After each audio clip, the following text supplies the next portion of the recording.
Video തുടങ്ങുന്നതിന് മുമ്പ് ഒരു ഡിസ്ക്ലെയിമർ ഉണ്ട്. സംഭവം വേറെ ഒന്നല്ല. നമ്മൾ ഇപ്പോൾ തഗ് ലൈഫ് എന്ന് പറഞ്ഞ സിനിമയെപ്പറ്റി സംസാരിക്കാനാണ് വന്നിരിക്കുന്നത്. ഇതൊരു ഡിസ്കഷൻ, പടം കണ്ടു കഴിഞ്ഞാൽ നമുക്ക് തോന്നിയ ഡിസ്കഷൻ. അപ്പോൾ ഈ ഡിസ്കഷനിൽ ഞങ്ങൾ സ്പോയിലർ അലർട്ട് ഉണ്ടാവും. പിന്നെ അതുപോലെ ഞങ്ങൾ ഈ പറയുന്നത് ഒരാളെയും പേഴ്സണലി അറ്റാക്ക് ചെയ്യാനല്ല.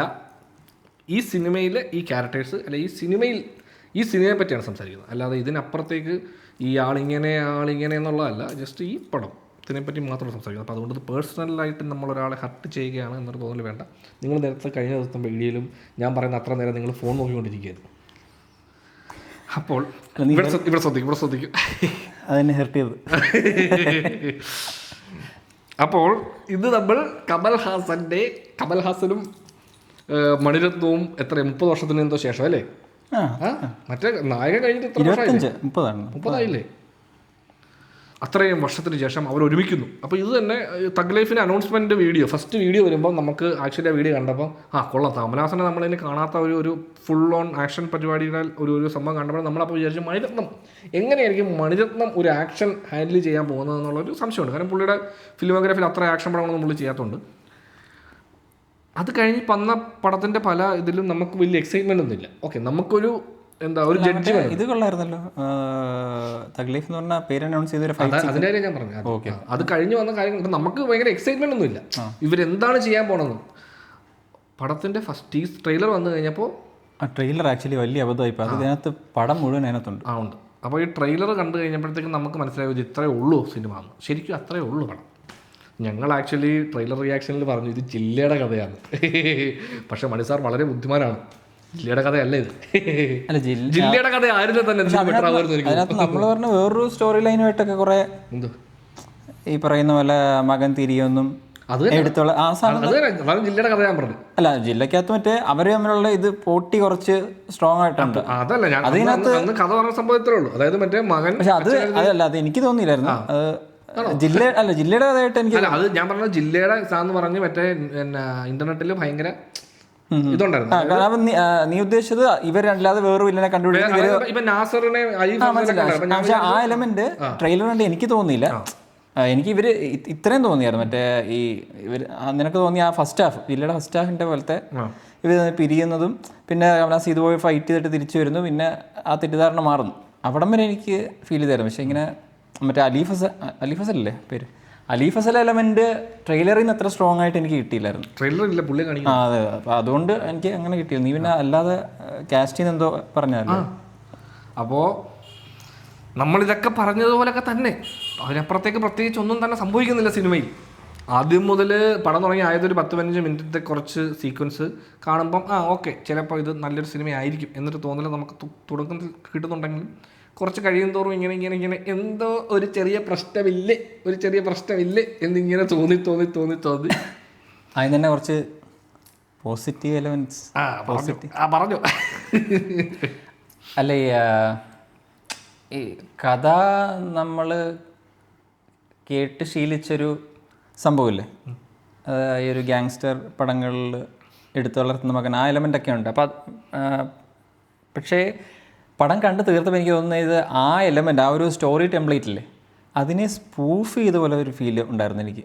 ആ ടെംപ്ലേറ്റിനെ എടുത്തിട്ട് ഇവർ നാളെ ഇൻ്റർവ്യൂവിൽ മനസ്സാർ പറയും ഇത് എൻ്റെ ഞാൻ ചെയ്ത സിനിമകളുടെ എല്ലാത്തിൻ്റെ ഒരു സ്പൂഫാണ്, എല്ലാത്തിൻ്റെ ഒരു മാഷപ്പ് സ്പൂഫ്. പ്രത്യേകിച്ച് അത് മറ്റേ കമൽഹാസൻ്റെ സീൻസിലെ ഡയലോഗ്സ് എന്ന് എനിക്ക് തോന്നുന്നു. ഓരോരുത്തരെ കൊല്ലുമ്പോഴത്തേക്ക് ഇതെന്താ ഈ സീൻ ഇങ്ങനെ കൺസീവ് ചെയ്തതെന്ന് തോന്നുന്നു. പ്രത്യേകിച്ച് നാസറിനെ കൊല്ലുന്ന സീൻ. അതെ, നാസറിനെ കൊല്ലും കേട്ടോ, കുഴപ്പമില്ല, ധൈര്യമായിട്ട് പറഞ്ഞു. ഇനി എന്ത് സംഭവിക്കാൻ അവർക്കല്ല. ട്രെയിലർ കണ്ടിട്ടുണ്ടോ നിങ്ങൾ സിനിമയ്ക്ക് മുമ്പ്? നിങ്ങൾക്ക് അറിയാവുന്നതിന് അപ്പുറത്തേക്ക് ഈ പടത്തിൽ വേറെ ഒന്നുമില്ല. അല്ല, പക്ഷെ ആ സീൻ ഇങ്ങനെ സംഭവിച്ചുകൊണ്ടിരിക്കുമ്പോഴത്തേക്കും ഇതിനെങ്ങനെ റിയാക്ട് ചെയ്യണമെന്ന് ഇങ്ങനെ കൺഫ്യൂഷൻ അടിച്ചിരിക്കുമായിരുന്നു. അതെനിക്ക് ഒരുപാട് സ്ഥലത്ത് ഇങ്ങനെ തോന്നി. ഞാനിത് അറിയണം ഇതെന്താ ഇത് ശരിയാവാത്ത, ഇത് ഇങ്ങനെ അല്ലല്ലോ ഇത് വരേണ്ടത്. ഞാൻ വേറെ ഏതോ ഞാൻ വിചാരിക്കുന്നത് വേറെ ആരോ ചെയ്തിട്ടേ നമ്മൾ സ്വപ്നം കാണുക. അതായത് ഞാൻ കാണാൻ വന്ന തഗ് ലൈഫ് ഇതല്ല, ഇത് വേറെ ഏതോ ഓൾട്ടർനേറ്റ് യൂണിവേഴ്സിറ്റി തഗ് ലൈഫ് ഞാൻ കാണുന്നത് പോലെ. അല്ല, ഇത് മണിരത്നം സിനിമയായിട്ട് തോന്നത്തില്ല.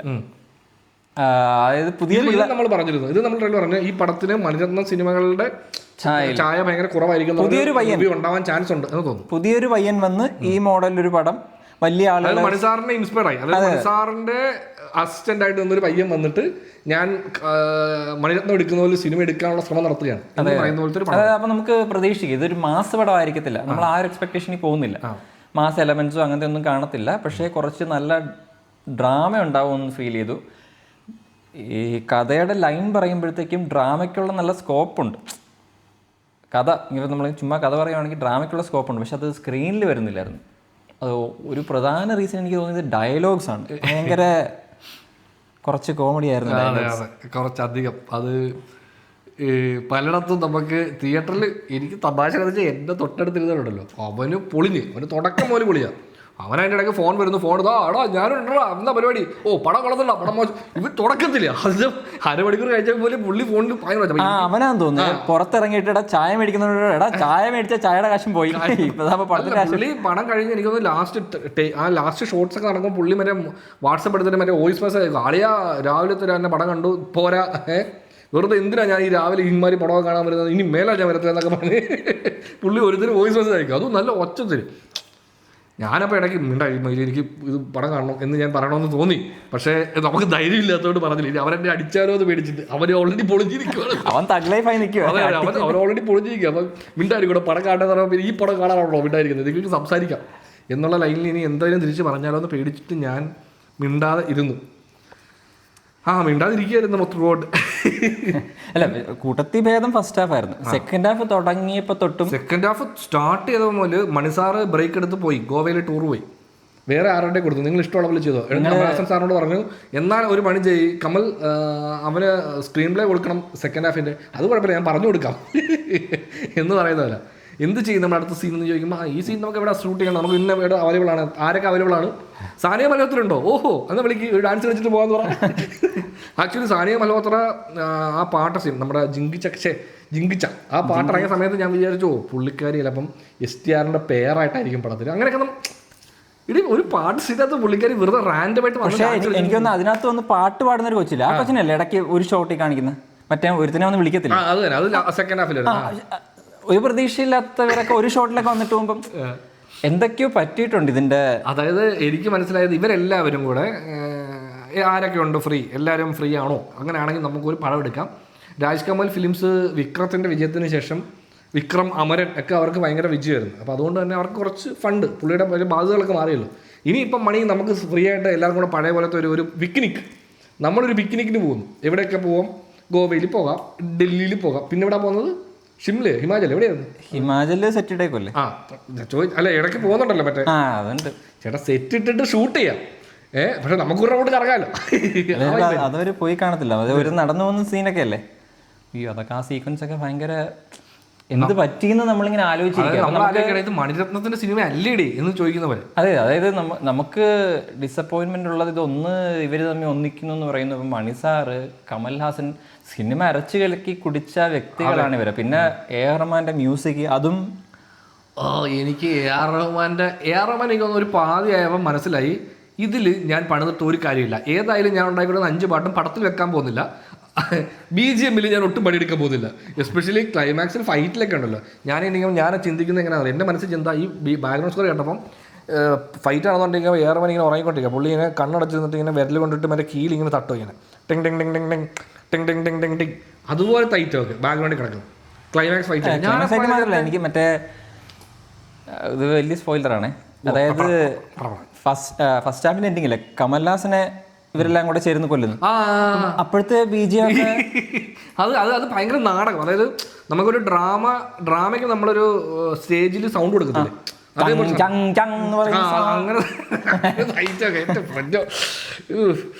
നമ്മുടെ നാട്ടിലേക്ക് ഇത് ശരിക്കും ഞാൻ കാണാൻ വന്ന ഒറിജിനൽ തഗ് ലൈഫിന്റെ പ്രിന്റ് അപ്ലോഡ് ആയില്ലേ ഇത് അല്ലേ, അതിനകത്തുനിന്ന് ഡിലീറ്റ് ചെയ്ത സീനുകളെല്ലാം വെട്ടിവെച്ച് പുതിയൊരു തഗ് ലൈഫ് ഉണ്ടാക്കിയതാണോ എന്നൊക്കെ തോന്നുന്ന പോലെ അങ്ങനെ ആയിപ്പോയി. കാരണം നമ്മൾ വിചാരിക്കുന്നത് ഇത് ഇങ്ങനത്തെ സിനിമ ഇങ്ങനെ പടം ആകുന്നത്. പടം തുടങ്ങിയ അത്യാവശ്യം നല്ല രീതിയിലായിരുന്നു. ആക്ച്വലി ഒരു നല്ല സീക്വൻസ്, അതിനകത്ത് കുറച്ച് മറ്റേ ഈ DAGing കുറച്ച്, അതായത് ഫേസിലൊക്കെ കമൽഹാസൻ ഇങ്ങനെ കൈ ഓടിച്ചിട്ട് പോലും നല്ല ക്വാളിറ്റി ചെയ്തിട്ടുണ്ട്. അതെ, നാസറിന്റെ ഉണ്ട്. അപ്പം ഈ DAGing പ്രോസസ്സ് എല്ലാം നല്ല വൃത്തിക്ക് വന്നിട്ടുണ്ട്. അതും ബ്ലാക്ക് ആൻഡ് വൈറ്റ് ചെയ്തേക്കുന്നത്, മോണോക്രോമിൽ. അത് ആ സീക്വൻസ് ഒക്കെ വൃത്തിക്ക് വന്നിട്ടുണ്ട്. അതിനകത്തൊരു ഡ്രാമയുണ്ട്, എല്ലാം സെറ്റായിട്ട് വന്നിട്ടുണ്ട്. അപ്പം ഇനിഷ്യലി ഹിന്ദിക്കാരനല്ലേ, പിന്നെ ഇതിലെല്ലാവരും അങ്ങോട്ട് കിട്ടും. ഞാൻ നിന്നോട് തമിഴ് സംസാരിക്കുന്നു, നീ തിരിച്ച് ഹിന്ദി സംസാരിക്കുന്നു, എല്ലാവർക്കും എല്ലാ ലാംഗ്വേജ് അറിയുന്നതല്ലേ. അപ്പം അവിടെ ഡൽഹിയിലല്ലേ കഥ നടക്കുന്നത്. അപ്പം പുള്ളിയാണ് ഒരു വില്ലൻ എന്ന് പറയും. പക്ഷെ ഇവരാരും ഡെവലപ്പ് ആകുന്നില്ല. അത് പടത്തിന് സ്റ്റാർട്ട് ചെയ്യാൻ എന്തോ ട്രബിൾ പോലെ. ഇപ്പം ഫസ്റ്റ് ഹാഫിന്റെ അവസാനം കമലഹാസൻ മരിക്കുമ്പോൾ ഈ പടം സ്റ്റാർട്ടായി നമുക്ക് ഫീൽ ചെയ്യത്തില്ല. കാരണം ഇതൊക്കെ ഇങ്ങനെ എന്ന് പറയുന്നത് മരിച്ചു പോകുന്നില്ല കേട്ടോ, അറിയാലോ സംഭവം അറിയാലോ. വീഴും. അതെ, മഞ്ഞുമലയിൽ നിന്ന് മുകളിൽ നിന്ന് താഴേക്ക് വീഴുന്നു, മരങ്ങളിൽ തട്ടി തട്ടി തട്ടി താഴെ മഞ്ഞിൽ വന്ന് പതിക്കുന്നു. അത് മറ്റേ രാവണിൻ്റെ അകത്ത് ഐശ്വര്യലക്ഷ്മി അല്ലല്ലോ, ഐശ്വര്യറായി വീഴുന്നതല്ലേ. ഐശ്വര്യലക്ഷ്മിയിലേക്ക് വരാം നമ്മൾ. അതെ. അപ്പം ഞാൻ ഇത് പറഞ്ഞിരുന്നു ഇന്റർവെൽ പോയിന്റില്ല. അപ്പം ഈ സ്റ്റോറി എലമെന്റ്സ് ഒക്കെ നമുക്ക് കുറച്ച് നേരത്തെ കാണാൻ പറ്റും. പക്ഷെ അവിടെ എത്തുമ്പം അതിൻ്റെ ഡയറക്ഷനും ഡ്രാമയും റൈറ്റിങ്ങും എല്ലാം കുറച്ചധികം നമ്മളെ അത്ഭുതപ്പെടുത്തുന്ന ഇത് എന്തുവാടാ ഇത് എന്ന് ചോദിക്കുന്നു. വൈരത്നംജി, അതെ എന്നെ പഠിച്ചാറത്. പിന്നെ ആ ഒരു സാധനമില്ല. അതായത് VFX തുടക്കം തൊട്ടേ കുറച്ച് പ്രശ്നം ഉണ്ടായിരുന്നു. പക്ഷേ അതൊരു മേജർ സീക്വൻസ് ആണ്. പടം ടേണിംഗ് പോയിന്റ് ആണ്. ആ ടേണിംഗ് പോയിന്റ് നമുക്ക് കാണാമെങ്കിലും പക്ഷെ അവിടെ ഫുള്ള് VFX എടുക്കുമ്പോൾ നമുക്കത് ഒട്ടും ഇമോഷണലി കണക്റ്റ് ആവുന്നില്ല. ഈ കമലഹാസനെ ഇവരെല്ലാവരും കൂടെ ചേർന്ന് ചതിക്കുന്നു എന്നുള്ള സീക്വൻസ് ഒക്കെ, അതൊക്കെ ആക്ച്വലി ഡ്രാമയിൽ ഇതൊക്കെ നല്ലതായിട്ട് വരുന്നുണ്ട്. പക്ഷെ അതൊക്കെ ഭയങ്കര ഫ്ലാറ്റായിട്ടുള്ളൊരു സീനായിരുന്നു. അത് ഒന്നാമത്തെ കാര്യം മൊത്തം VFX-ഉം മഞ്ഞുമല സീക്വൻസ് ഇത്രയും കഷ്ടപ്പെട്ട് VFX-ലേക്ക് എടുത്ത് ഇവർ ഷൂട്ട് ചെയ്തപ്പോൾ ഞാൻ വിചാരിച്ചു സെക്കൻഡ് ഹാഫിൻ്റെ വലിയൊരു ശതമാനം ഈ മഞ്ഞുമലയിൽ ആ ലൊക്കേഷൻ അവർക്ക് ആവശ്യമാണ്. ആ ലൊക്കേഷൻ ആവശ്യമാണെങ്കിലല്ലേ ഇത്രയും കഷ്ടപ്പെട്ട് ഇത്രയും മോശമായിട്ട് ഷൂട്ട് ചെയ്യേണ്ട കാര്യമുള്ളൂ. പക്ഷേ സെക്കൻഡ് ഹാഫ് തുടങ്ങുമ്പോൾ തന്നെ പുള്ളി ട്രെയിനിൽ പിടിച്ച് തിരിച്ചു വരുക. അയ്യോ, സത്യം പറഞ്ഞാൽ എനിക്ക് അങ്ങനെ ചിന്തയില്ലായിരുന്നു. എനിക്കത് അപ്പോഴായിരുന്നു ആ സാധനത്തിലൊന്നും പോകുന്നില്ല. ഇത് സ്ഥിരം മറ്റേ പരിപാടി തിരിച്ചു വരുന്നു, ഓരോരുത്തരുണ്ടല്ലോ ഈ കൊല്ലം കൂട്ടുന്ന ഓരോരുത്തരെ കൊല്ലുന്നു, ഇത്രേ ഉള്ളൂ. ഇതേ സംഭവിക്കാനുള്ളൂ പടത്തിൽ. ഇനി ഒന്നും തിരിച്ചും മറിച്ചും സംഭവിക്കാനില്ല എന്ന് എനിക്ക് ഉറപ്പായി. എനിക്ക് മനസ്സിലായി ഇനി ഇത് നേരെ ആവാൻ ഒരു ചാൻസും ഞാൻ കാണുന്നില്ല. ഈ സിനിമ സെക്കൻഡ് ഹാഫിന് എന്നെ അത്ഭുതപ്പെടുത്താൻ പോകുന്നേ ഇല്ല. അല്ല, പടത്തിനെ ലിഫ്റ്റ് ചെയ്യാൻ അത് നമ്മൾ ഈ കഥ പറയുമ്പോഴത്തേക്കും ഇവിടെ ഇങ്ങനൊരു സീക്വൻസ് ഉണ്ടെങ്കിൽ ഇതിൻ്റെ രസം ഉണ്ടെന്നുള്ള ലിഫ്റ്റ് ചെയ്യാൻ പറ്റുന്ന ഒരു സാധനമാണ്. പക്ഷെ ആ സീക്വൻസുകളൊന്നും ഉപയോഗിക്കാതെ പടത്തിന്റെ ഏറ്റവും മോശം സീക്വൻസിനെയാണ് ഇവർ ഡെവലപ്പ് ചെയ്ത് അങ്ങനെ ഫീൽ ചെയ്തു. അതായത് ഇവർ പറയുന്ന ആ സീനുകളൊക്കെ ഒരുപാട് പടത്തിൽ കണ്ടതല്ലേ, എന്നാൽ നമ്മൾ വെറൈറ്റി ആയിട്ട് പിടിക്കുന്നത്. ട്രെയിനിൽ തിരിച്ചു വരുമ്പോഴത്തേക്കും ഞാനിവിടെ ട്രെയിൻ ചെയ്തു, എന്നെ അവർ മറ്റൊരു മനുഷ്യനാക്കി മാറ്റി എന്ന് പറഞ്ഞ് വോയിസ് ഓവർ പറഞ്ഞിട്ട് അപ്പൊ തന്നെ അത് പുള്ളി തന്നെ ഒരുപാട് ഇന്റർവ്യൂസ് പറഞ്ഞാണ് വോയിസ് ഓവർ വഴി കഥ പറയുന്ന പരിപാടി എനിക്ക് ഇഷ്ടമല്ല. അത് പുള്ളിക്ക് ഇഷ്ടമല്ല, മണിരത്നത്തിന് ഇഷ്ടമാണ്. മണിരത്നത്തിന് ഇഷ്ടമല്ലെന്നാ പറഞ്ഞു.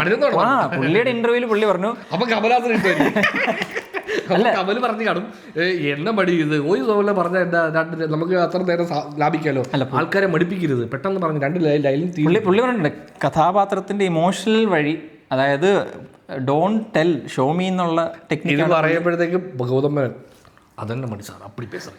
അല്ല, പുള്ളി തന്നെ പറഞ്ഞിട്ടുണ്ട് വെട്രിമാറിനൊക്കെ നന്നായിട്ട് യൂസ് ചെയ്യുന്നുണ്ട്. ഞാൻ അങ്ങനെ യൂസ് ചെയ്യാറില്ല, എനിക്ക് അത്ര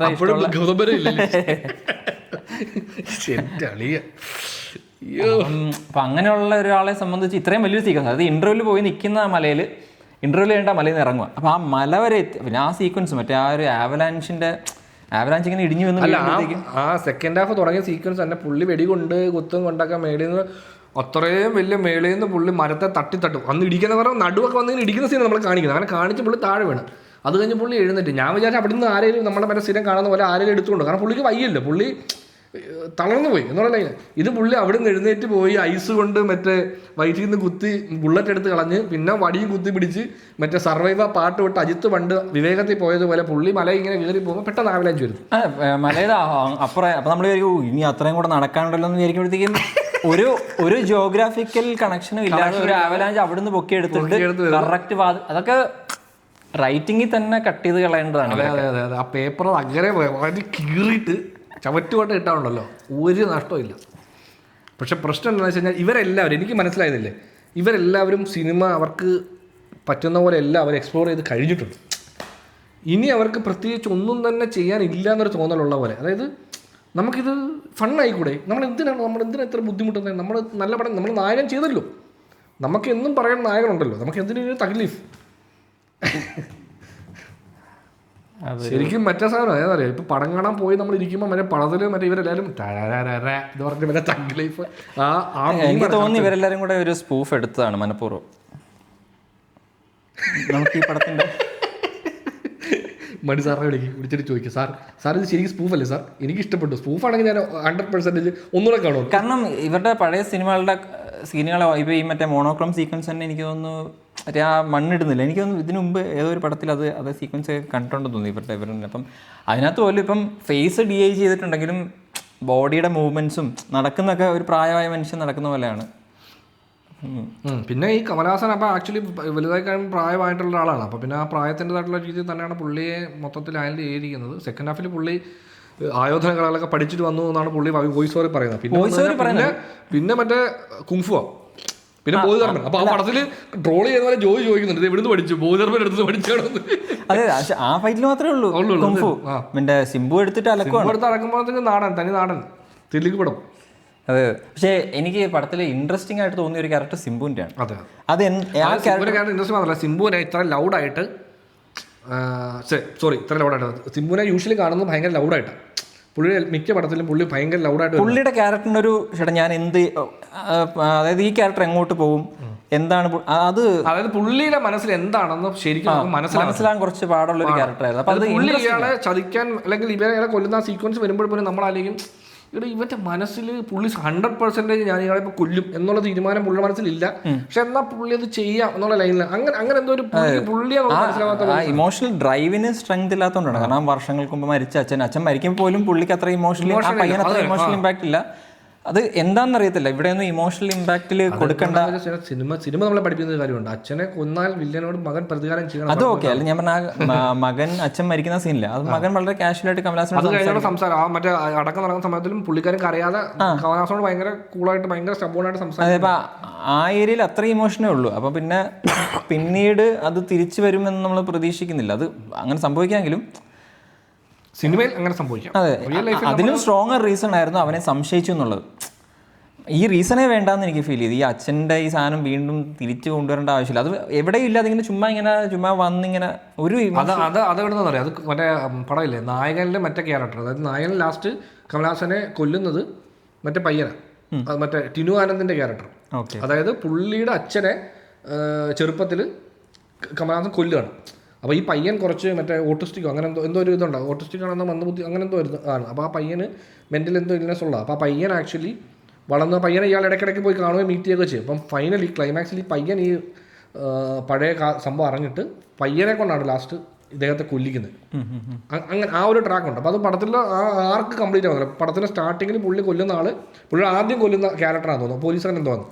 അത് കഴിഞ്ഞിട്ട് ആ ആളുടെ മകനെ കൊണ്ട് പുള്ളിയെ അവസാനം കൊല്ലിക്കുന്നു. കാവ്യനീതി എന്ന് പറയുന്ന പോലെ ആ ലൈൻ പരിപാടി തന്നെയാണ് ഇവിടെ ഇവിടെ. പക്ഷെ അത് ഇങ്ങനെ ഫുൾ കോൺഫിഡൻസോടുകൂടി യൂസ് ചെയ്യുന്ന പോലെയല്ല നമുക്ക് ഫീൽ ചെയ്യുന്നത്. ഇതിനകത്ത് മറ്റേ ആ സംശയം തോന്നി അവിടെ തൊട്ട് സിംബുവിൻ്റെ ക്യാരക്ടറിന് വേണേൽ ചേഞ്ച് ചെയ്യാം. മറ്റേ ഈ അച്ഛൻ്റെ സംഭവം അതുവരെ ഇല്ല. ഈ പറയുന്ന പെങ്ങളെ അന്വേഷിക്കാൻ സിംബു പോകുന്നില്ല, പഴയൊന്നും സിംബുവിന് ആവശ്യമില്ല. ആ ക്യാരക്ടർ അങ്ങനെയാണ് അന്വേഷിച്ച് പോകുന്നതും കമലഹാസൻ. കമലഹാസൻ പോയി കൊണ്ടുവരട്ടെ എന്ന് പറഞ്ഞാൽ സിംബു ഇരിക്കുന്നു. ഞാനിവിടെ ബിസിനസ് ഒക്കെ കള്ളപ്പണവും ബിസിനസ്സൊക്കെ കുറച്ച് ഇതൊക്കെ ആയിട്ട് പോവാം. അത് പുള്ളിയുടെ ക്യാരക്ടർ മനസ്സിലായില്ല, അതുകൊണ്ട് ഇൻട്രസ്റ്റിംഗ് ആയിരുന്നു. പക്ഷേ ക്യാരക്ടർ വെൽ റിട്ടൺ ആണെന്ന് പറയാം. പുള്ളിക്ക് തന്നെ ഒരു കൊടും ശോകം ഒരു സീനുണ്ട് തൃശ്ശയുമായിട്ട് ബീച്ചിൽ. ആ സീൻ ഭയങ്കര ഇറിറ്റേറ്റിംഗ് ആയിരുന്നു. രണ്ടുപേരും എന്തൊക്കെയോ ഗൗതമ്മനെ വിളിച്ചിട്ട് എടാ ചിമ്പും തൃശ്ശയുണ്ട് ബീച്ചിലാണ്, ഞങ്ങൾ ഇപ്പോൾ വരാൻ വൈകും, ഞങ്ങളിവിടെ ഗോവയിൽ കുറച്ച് ഫണ്ടിലാണ്, ഒരു പണി ചെയ്യും, പോയി ആ സീൻ എടുക്കാൻ പറ്റുമെന്ന് ചോദിച്ചു. അവിടെ ചെന്നപ്പോൾ എന്താ സീൻ, തൃശ്ശ പോകാൻ എടുക്കുന്നു, ചിമ്പു തടഞ്ഞു നിർത്തുന്നു, അത്രേ ഉള്ളൂ, ഓക്കെ ഞാൻ സെറ്റ് തരാം എന്ന് പറഞ്ഞിട്ട് കഥയൊന്നും അറിയാത്ത ഗൗതമ്മേനെ കൊണ്ട് ഗൗതമ്മേനെ കേട്ട് കഴിഞ്ഞാലേ പാവം ഗൗതമ്മേനൊന്നും അല്ല ചെയ്തേക്കുന്നത്, ഞങ്ങൾ പറയുമായിരുന്നു ബേസിക്കലി അത് അല്ല. എന്നിട്ട് അത് ഡബിങ്ങിൽ മാറ്റിയിട്ടുണ്ട്. എന്തൊക്കെയാ അവിടെ ഞാനിങ്ങനെ തൃശ്ശ ഇങ്ങനെ വാ പോലും അനക്കുന്നില്ല, പക്ഷെ ഭയങ്കര തൃശ്ശ മറ്റേ ഫിറ്റായിട്ട് അഭിനയിക്കാട്ടോ. നിങ്ങൾക്കത് മനസ്സിലായില്ലല്ലേ? അത് അഭിനയിക്കാന്ന് മനസ്സിലായി, അഭിനയം ശരിയായില്ലെന്ന് ഉദ്ദേശം. അതാണ് പ്രശ്നം. സിനിമയിലെ വേറൊരു വലിയ മെയിൻ കഥാപാത്രം തൃശ്ശ, മെയിനല്ല തൃശ്ശയുടെ കഥാപാത്രത്തിൻ്റെ കഥ. തൃശ്ശയുടെ കാണിച്ചപ്പോൾ ഞാൻ അജിത്തിനോട് പറഞ്ഞു, അജിത്തെ എടാ തൃശ്ശയായിരിക്കും ഇവിടെ ചിമ്പുവിൻ്റെ അനിയത്തി, കുട്ടിക്കാലത്ത് കളഞ്ഞു ചിമ്മുനടുത്ത്, അങ്ങനെയാണെങ്കിൽ അപ്പം ഞാനത് പറഞ്ഞ് തീർന്നു കഴിഞ്ഞ ഉടനെ അടുത്ത സ്ക്രീനിൽ കാണുന്നത് ഈ കമലഹാസൻ എങ്ങനെ തൃശ്ശയെ കണ്ണുമുട്ടി എന്നുള്ള സീനാണ്. അപ്പോൾ പുള്ളി ചെന്ന് അതേപോലൊരു സീക്വൻസും മണിരത്നം കമൽഹാസൻ പടത്തിയില്ലേ? അല്ല അത് മണിരത്നം പടമല്ലോ അല്ലേ? ഇങ്ങനെ ഈ മകളെ വീണ്ടെടുക്കുന്നത് അത് കമലഹാസൻ പടം മായനദി. അത് മഹാനദി അത് പക്ഷേ പുള്ളിയല്ലല്ലോ. ഇല്ലല്ലേ, പുള്ളിയല്ലേ ചെയ്തേക്കുന്നത്. കമലഹാസൻ്റെ പുള്ളി സ്ക്രിപ്റ്റ് എഴുതി പടം.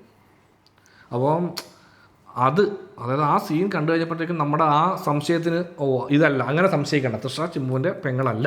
ഓക്കെ, ഇത് എന്ത് നോക്കുമ്പോഴത്തേക്കും പിന്നെ കമലഹാസൻ്റെ എനിക്ക് ഏറ്റവും ഇഷ്ടപ്പെട്ട എന്താണെന്ന് വെച്ച് കഴിഞ്ഞാൽ തൃഷയുടെ അടുത്ത് പോയി പുള്ളി ജയിലിൽ നിന്ന് തിരിച്ചു വന്നത് തൃഷയുടെ അടുത്ത് പോയി 5-6 ദിവസം നിന്നിട്ട് തിരിച്ച് വീട്ടിൽ ചെല്ലും. അപ്പം ഭാര്യയ്ക്കും മക്കൾക്കൊക്കെ ഇത് അറിയാം, എല്ലാവർക്കും ഇത് പരസ്യമായ രഹസ്യമാണ്. വീട്ടിൽ ചെന്നതിന് ശേഷം പുള്ളി അടുക്കളയിരുന്ന് ഭാര്യയെ കൺവിൻസ് ചെയ്യും. എൻ്റെ പൊന്നു, ഞാനും അജിത്തും ചിരിച്ചുപോയി. അജിത്ത് പറഞ്ഞത് ചേട്ടാ എജ്ജാതി കൺവിൻസ് ചെയ്യും. അതായത് ഭാര്യയോട് അത്ര സ്നേഹമാണ്, പക്ഷെ അപ്പുറം വേറെ ആളുണ്ട്. അവരുമായിട്ട് ജയിലിൽ നിന്ന് ഇറങ്ങിയിട്ട് ഭാര്യയോട് ഞാൻ ജയിലിൽ നിന്ന് ഇറങ്ങിയത് പറയണ്ട, ഞാൻ എല്ലാവരോടും ഒരേമാതിരി കാതൽ. ആ സീൻ ഞാൻ കണ്ട പോലെ അയൽപട്ടക്കാരൻ അഭിയാണ് എന്ന് പറയുന്നത്. അത് മറ്റേ പുള്ളി ഒരു പ്ലേ ബോയ് ആയിട്ടാണ് പുള്ളി അവതരിപ്പിക്കുന്ന പോലെ അല്ലേ? പ്ലേ ബോയ് അല്ല, ഇവരുടെ ഇടയിൽ പ്രത്യേകിച്ച് മോറൽസ് ഒന്നും ഇല്ല എന്നുള്ളതാണ്. അതുകൊണ്ട് തന്നെ നമുക്ക് പുള്ളിയുടെ കൂടെ നിൽക്കാനും ഞാനും അതാലോചിച്ചു. കാരണം ഈ പുള്ളിയാണ് നമ്മുടെ മെയിൻ ക്യാരക്ടർ. നമ്മൾ ഇദ്ദേഹത്തെ അല്ല ഫോളോ ചെയ്യുന്നത്. നമുക്ക് അദ്ദേഹത്തെ ഫോളോ ചെയ്യാനുള്ള ഒരു ഇതൊന്നും നമുക്ക് തോന്നുന്നില്ല. നമുക്ക് നോക്കുമ്പോൾ ഓക്കെ കമൽഹാസൻ ആണല്ലോ എന്നതുകൊണ്ട് ഒരാൾ ഫോളോ ചെയ്താലേ ഉള്ളൂ, അല്ലെങ്കിൽ ആരും ആ ക്യാരക്ടറിനെ ഫോളോ ചെയ്യത്തില്ല. കാരണം ഇദ്ദേഹം ജയിക്കട്ടെ എന്ന് നമുക്ക് പറയാൻ തോന്നത്തില്ല. കാരണം പുള്ളിയുടെ അവസ്ഥ പുള്ളി കുറച്ച് പ്രശ്നക്കാരനൊക്കെയാണ് എന്ന് പറയുന്നത്. എനിക്ക് ഈ രാവൺ സിനിമയായിട്ട് ഒരുപാട് സാമ്യം തോന്നിയായിരുന്നു. അത് പുള്ളി അതിൻ്റെ ഹാങ് ഓവറിൽ കിടക്കുന്നുണ്ട്. മറ്റേ പോലീസ് ക്യാരക്ടർ ഇൻട്രൊഡ്യൂസ് ചെയ്യുന്ന കറക്റ്റ് പൃഥ്വിരാജിൻ്റെ ക്യാരക്ടറായിട്ട് ഭയങ്കര സാമ്യം. ആ ക്യാരക്ടറുടെ നിൽപ്പ്, നടപ്പ്, സംസാരം, ചതിയുള്ള ബുദ്ധി ഒക്കെ.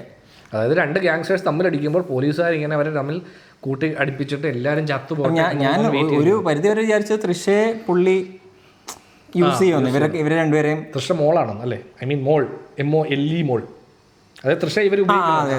അപ്പം അത് അങ്ങനെ. പക്ഷെ പുള്ളിയുടെ ടെക്നിക്ക് പോലും വളരെ കാഷ്വലായിട്ട് ഇവരെ രണ്ടുപേരെയും അങ്ങനെ. അത് 2 വർഷമായിട്ട് പുള്ളി വെയിറ്റ് ചെയ്യുക, കമൽഹാസൻ തിരിച്ച് വരണം, എന്നാലേ പരിപാടി നടക്കത്തുള്ളൂ. ബാക്കി അപ്പം അതൊക്കെ ഭയങ്കര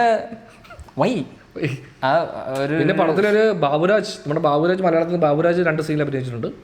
പിന്നെ ഐശ്വര്യലക്ഷ്മി 3 സീനിൽ അഭിനയിച്ചിട്ടുണ്ട്. തുടക്കം എല്ലാവരും വെടിവെക്കുന്നത് ബാബുരാജിനെ അല്ല, ആക്ച്വലി ഈ പടത്തിൻ്റെ എന്താ പറയുക, മറ്റേ പ്രീ റിലീസിൽ എല്ലാത്തിലും ഐശ്വര്യലക്ഷ്മി വന്നിട്ടുണ്ടായിരുന്നു. അപ്പം നമ്മൾ വിചാരിച്ച പുള്ളിക്കാരി പടത്തിലൊരു മെയിൻ ക്യാരക്ടർ നമ്മൾ പറയുകയാണെങ്കിൽ കഥയ്ക്കകത്തുള്ളൊരു മെയിൻ ക്യാരക്ടറാണ്. പക്ഷെ ആ ആൾ വരുന്നത് വളരെ ലേറ്റായിട്ടാണ്. അതുപോലെ വന്ന് ലാസ്റ്റ് എൻ്റെ ആകുമ്പോഴും നമുക്കിവിടെ ഇത് ആകെ 3 സീനിലാണ് നമ്മൾ ഈ ക്യാരക്ടറിനെ കൊണ്ട് പ്ലേസ് ചെയ്യുന്നത്. നമുക്ക് അവരുടെ സ്റ്റോറി ഒക്കെ നമ്മളിങ്ങനെ ആണെങ്കിൽ ഓക്കെ കഥാപരമായി ആലോചിച്ചാൽ ഏത് ക്യാരക്ടർ വന്നാലും ഈ മറ്റേ പ്രശ്നമുണ്ട്. മറ്റേ ആ ക്യാരക്ടർ വന്നിട്ട് ആ ക്യാരക്ടറിൻ്റെ ബാക്ക് സ്റ്റോറി മുഴുവൻ അവർ പറയുക, അല്ല വേറെ രീതിയിലല്ല. ഇപ്പം മണിരത്നം ഇഷ്ടമല്ല എന്ന് പറഞ്ഞ എലമെന്റ്സ് ഒക്കെ തന്നെയാണ് ഈ പടത്തിൽ മണിരത്നം. അതായിരിക്കും പുള്ളി എക്സ്പ്ലോർ ചെയ്യാൻ ശ്രമിച്ചത്. എനിക്ക് ഇഷ്ടമല്ലാത്ത കാര്യങ്ങളൊക്കെ ഞാൻ സിനിമയിൽ ചെയ്ത് നോക്കിയാലും സംഭവിക്കും. അതാണ് അത് മറ്റേ അതും പൊട്ടൻഷ്യലുള്ള സീനാണ്. മറ്റേ പുള്ളിക്കാരത്തി കമൽഹാസനെ മയക്കുമരുന്ന് കുത്തി വെച്ച് കഴിഞ്ഞിട്ട് ഒരു ഫൈറ്റിനുള്ള സ്കോപ്പ്. ഞാനത് അത് കൊള്ളാമല്ലോ എന്നിങ്ങനെ വിചാരിക്കും, പക്ഷെ അത് വരുന്നില്ല. അപ്പോൾ കട്ട് ചെയ്ത് മറ്റേ സിംബുവിൻ്റെ ഫൈറ്റ് അത് എന്തോ അത് ഓക്കെ. പക്ഷേ ഇത് അതിൻ്റെ എന്താ ഫുൾ പവർ കിട്ടാത്ത പോലെ ഫീൽ ചെയ്യും. നമ്മളിങ്ങനെ ഒരു സാധനം എഴുതി സെറ്റ് ചെയ്തിട്ട് എവിടെയോ ഡയറക്ഷൻ മോശം എന്ന് പറഞ്ഞാൽ ഇടിക്കും, എവിടെയോ അത് പാളുന്ന പോലെയാണ് നമുക്ക് ഫീൽ ചെയ്യുന്നത്. പടം ത്രൂ ഔട്ട് നമുക്കിങ്ങനെ പൊട്ടൻഷ്യലുള്ള സീൻ വരുന്നു, പക്ഷേ അത് എക്സ്പ്ലോർ ചെയ്യാതെ പോകുന്നു. വീണ്ടും പൊട്ടൻഷ്യലുള്ള ഒരു സീൻ വരുന്നു, അത് എക്സ്പ്ലോർ ചെയ്യാതെ പോകുന്നു. അങ്ങനത്തെ ഫീൽ. പക്ഷേ ക്ലൈമാക്സ് ഒക്കെ ഓൺ പേപ്പർ വർക്കാവേണ്ടതാണ്.